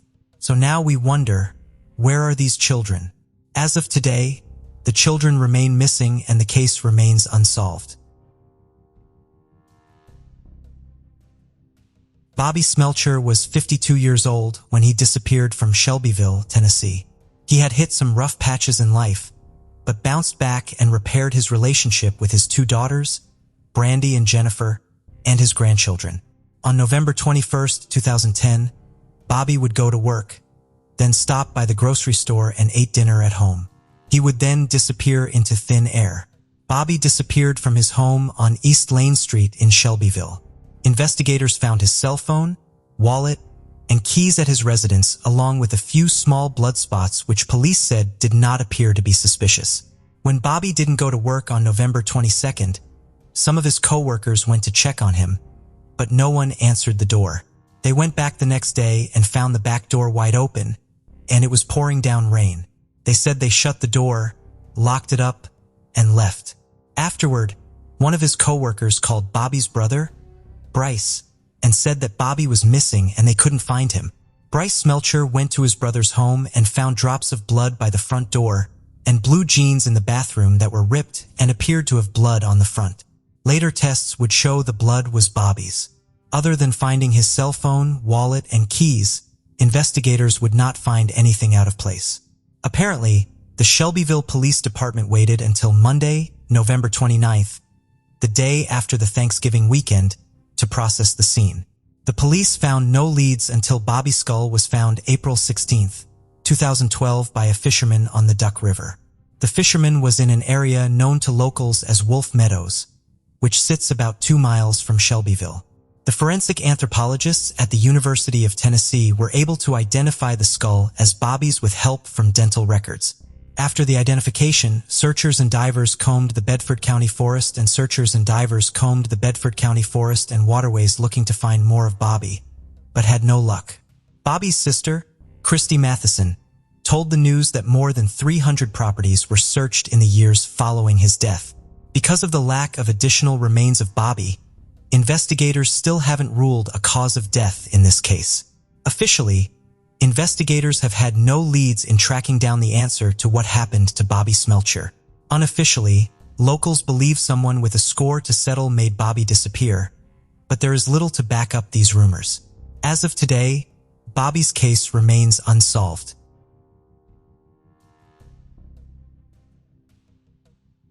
On Friday, December 8, 2000, Joshua Lee Walden was at home with his 17-year-old sister, Crystal.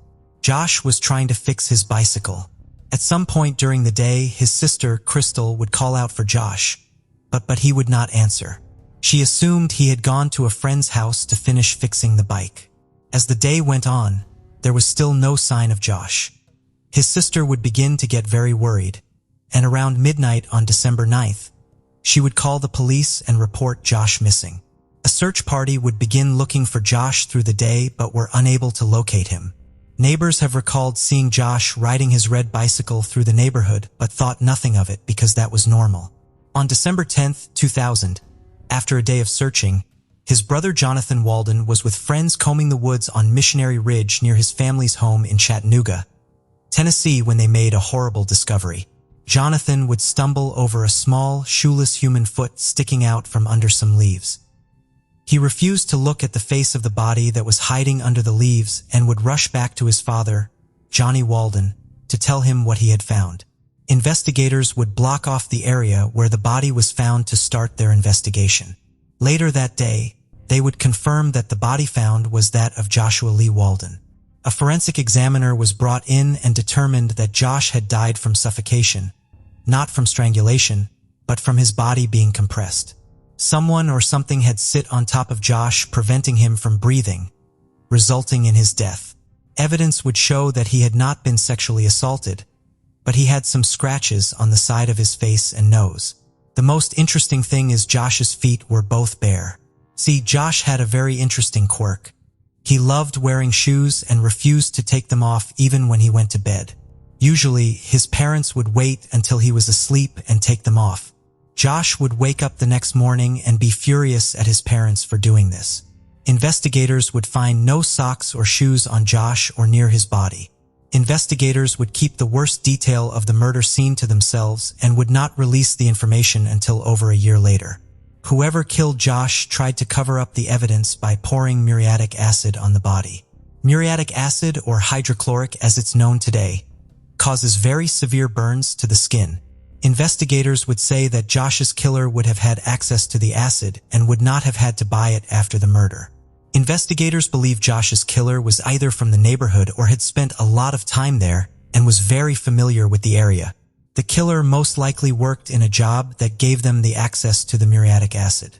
They would also search nationally for other crimes that were similar but found nothing. As the years have gone by, they still have never recovered his socks, shoes, or bicycle. Also, could the killer have known about Josh's strange quirk with shoes and have taken them off as a way of torture? Could neighborhood kids have taken his shoes off to tease Josh and then sit on top of him and accidentally kill him? If that's the case, maybe a family member tried to cover up the scene to protect their child. Interestingly enough, one family would suddenly move out of the neighborhood and out of state after the murder. However, no connection with this has ever been made. We may never know the true answer, and as of today, this case remains a mystery.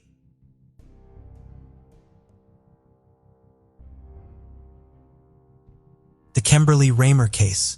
Kimberly Rmmer, or Kim, as her close ones called her, was born on May 18, 1980.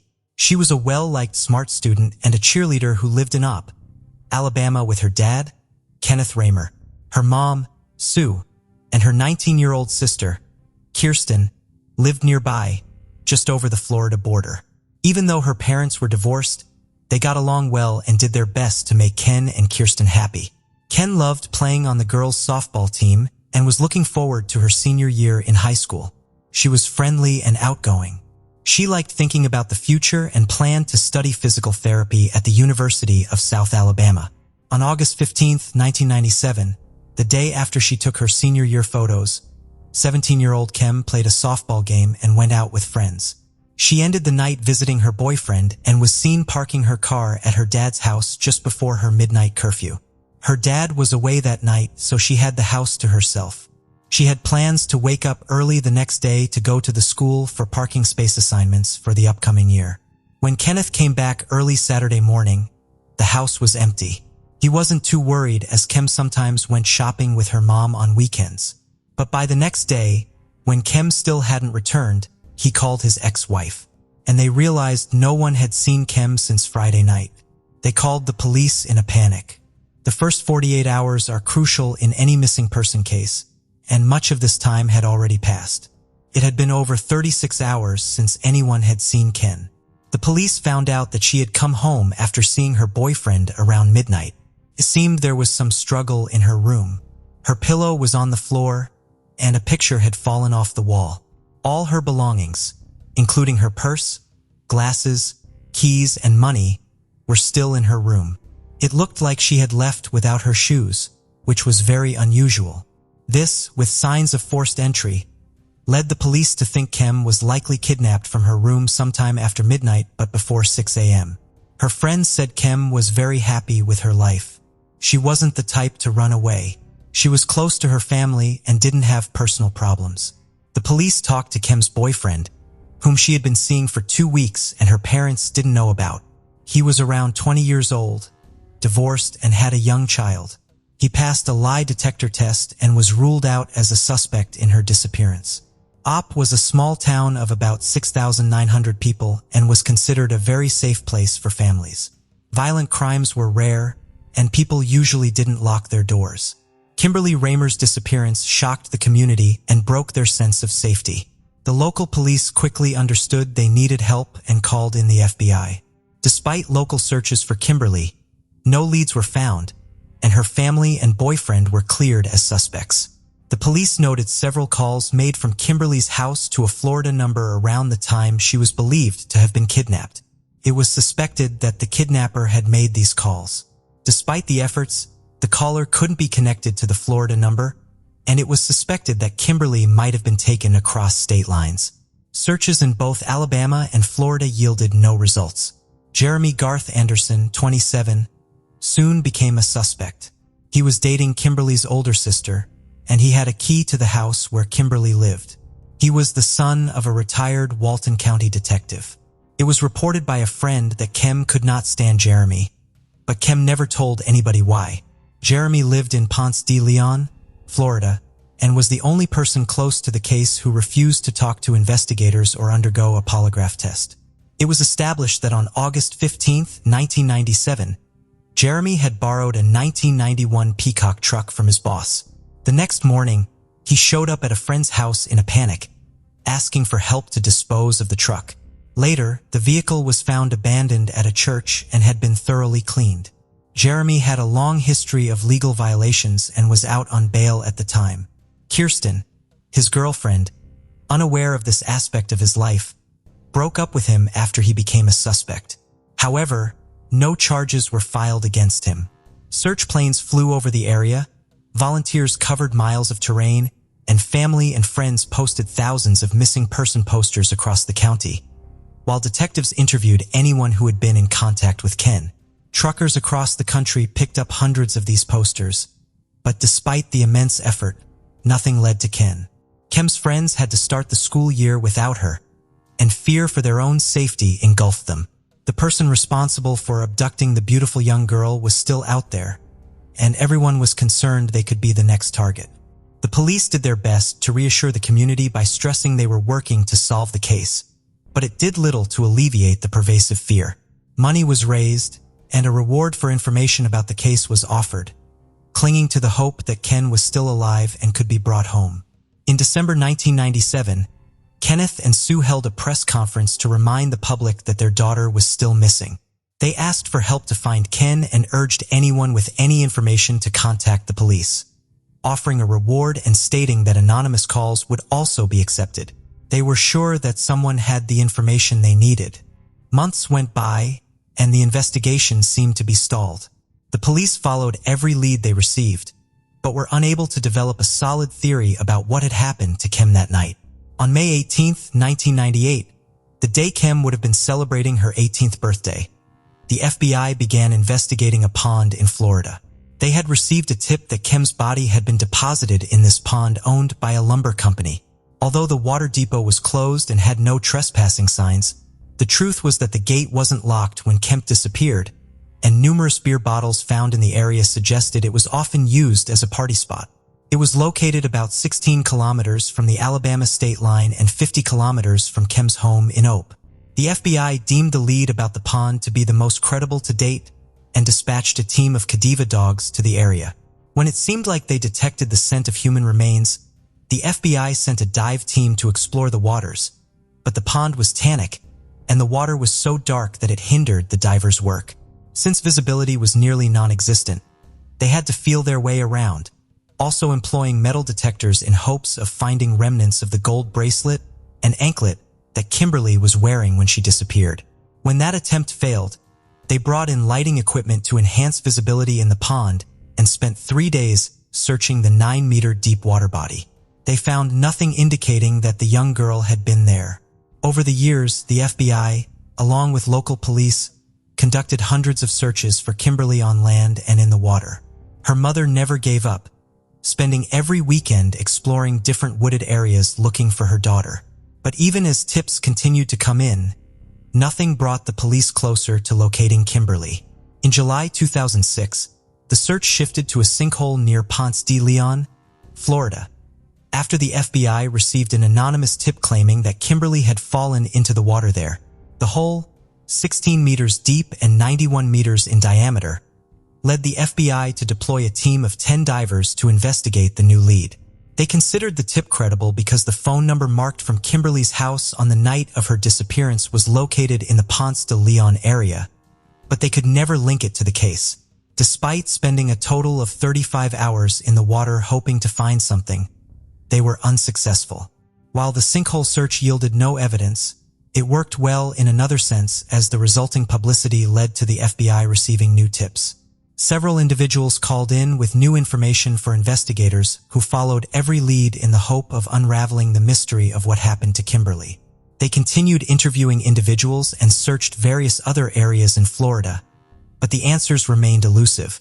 In 2015, the police received a detailed tip suggesting that Kimberly's body was in a dump area of an abandoned house in Coffee County. A search team was dispatched to verify the tip. The house was falling apart. Investigators focused on what had been an old well behind the property, bringing in a backhoe and digging over 9 meters into the ground. They found no indication that the young girl had been there. In 2019, the police created an updated flyer about Kimberly's case and distributed it throughout the area, hoping it would remind the public that the case was still active and might generate some new leads, but it didn't achieve the intended goal. Both local police and the FBI have continued to actively investigate Emboli's disappearance. They've conducted thousands of interviews over the years, but still lack crucial information to solve the case. They have a couple of suspects in sight but have disclosed no names and don't have sufficient information to charge anyone. The FBI has reiterated that they will not make public comments about potential suspects, and their spokespersons added that they believe there are still people living in the op area who know what happened to Kimberly and hope they will come forward with that information. For Kimberly's family, the years have been marked by moments of hope followed by disappointment. They cannot comprehend why anyone would want to harm such a charming young girl.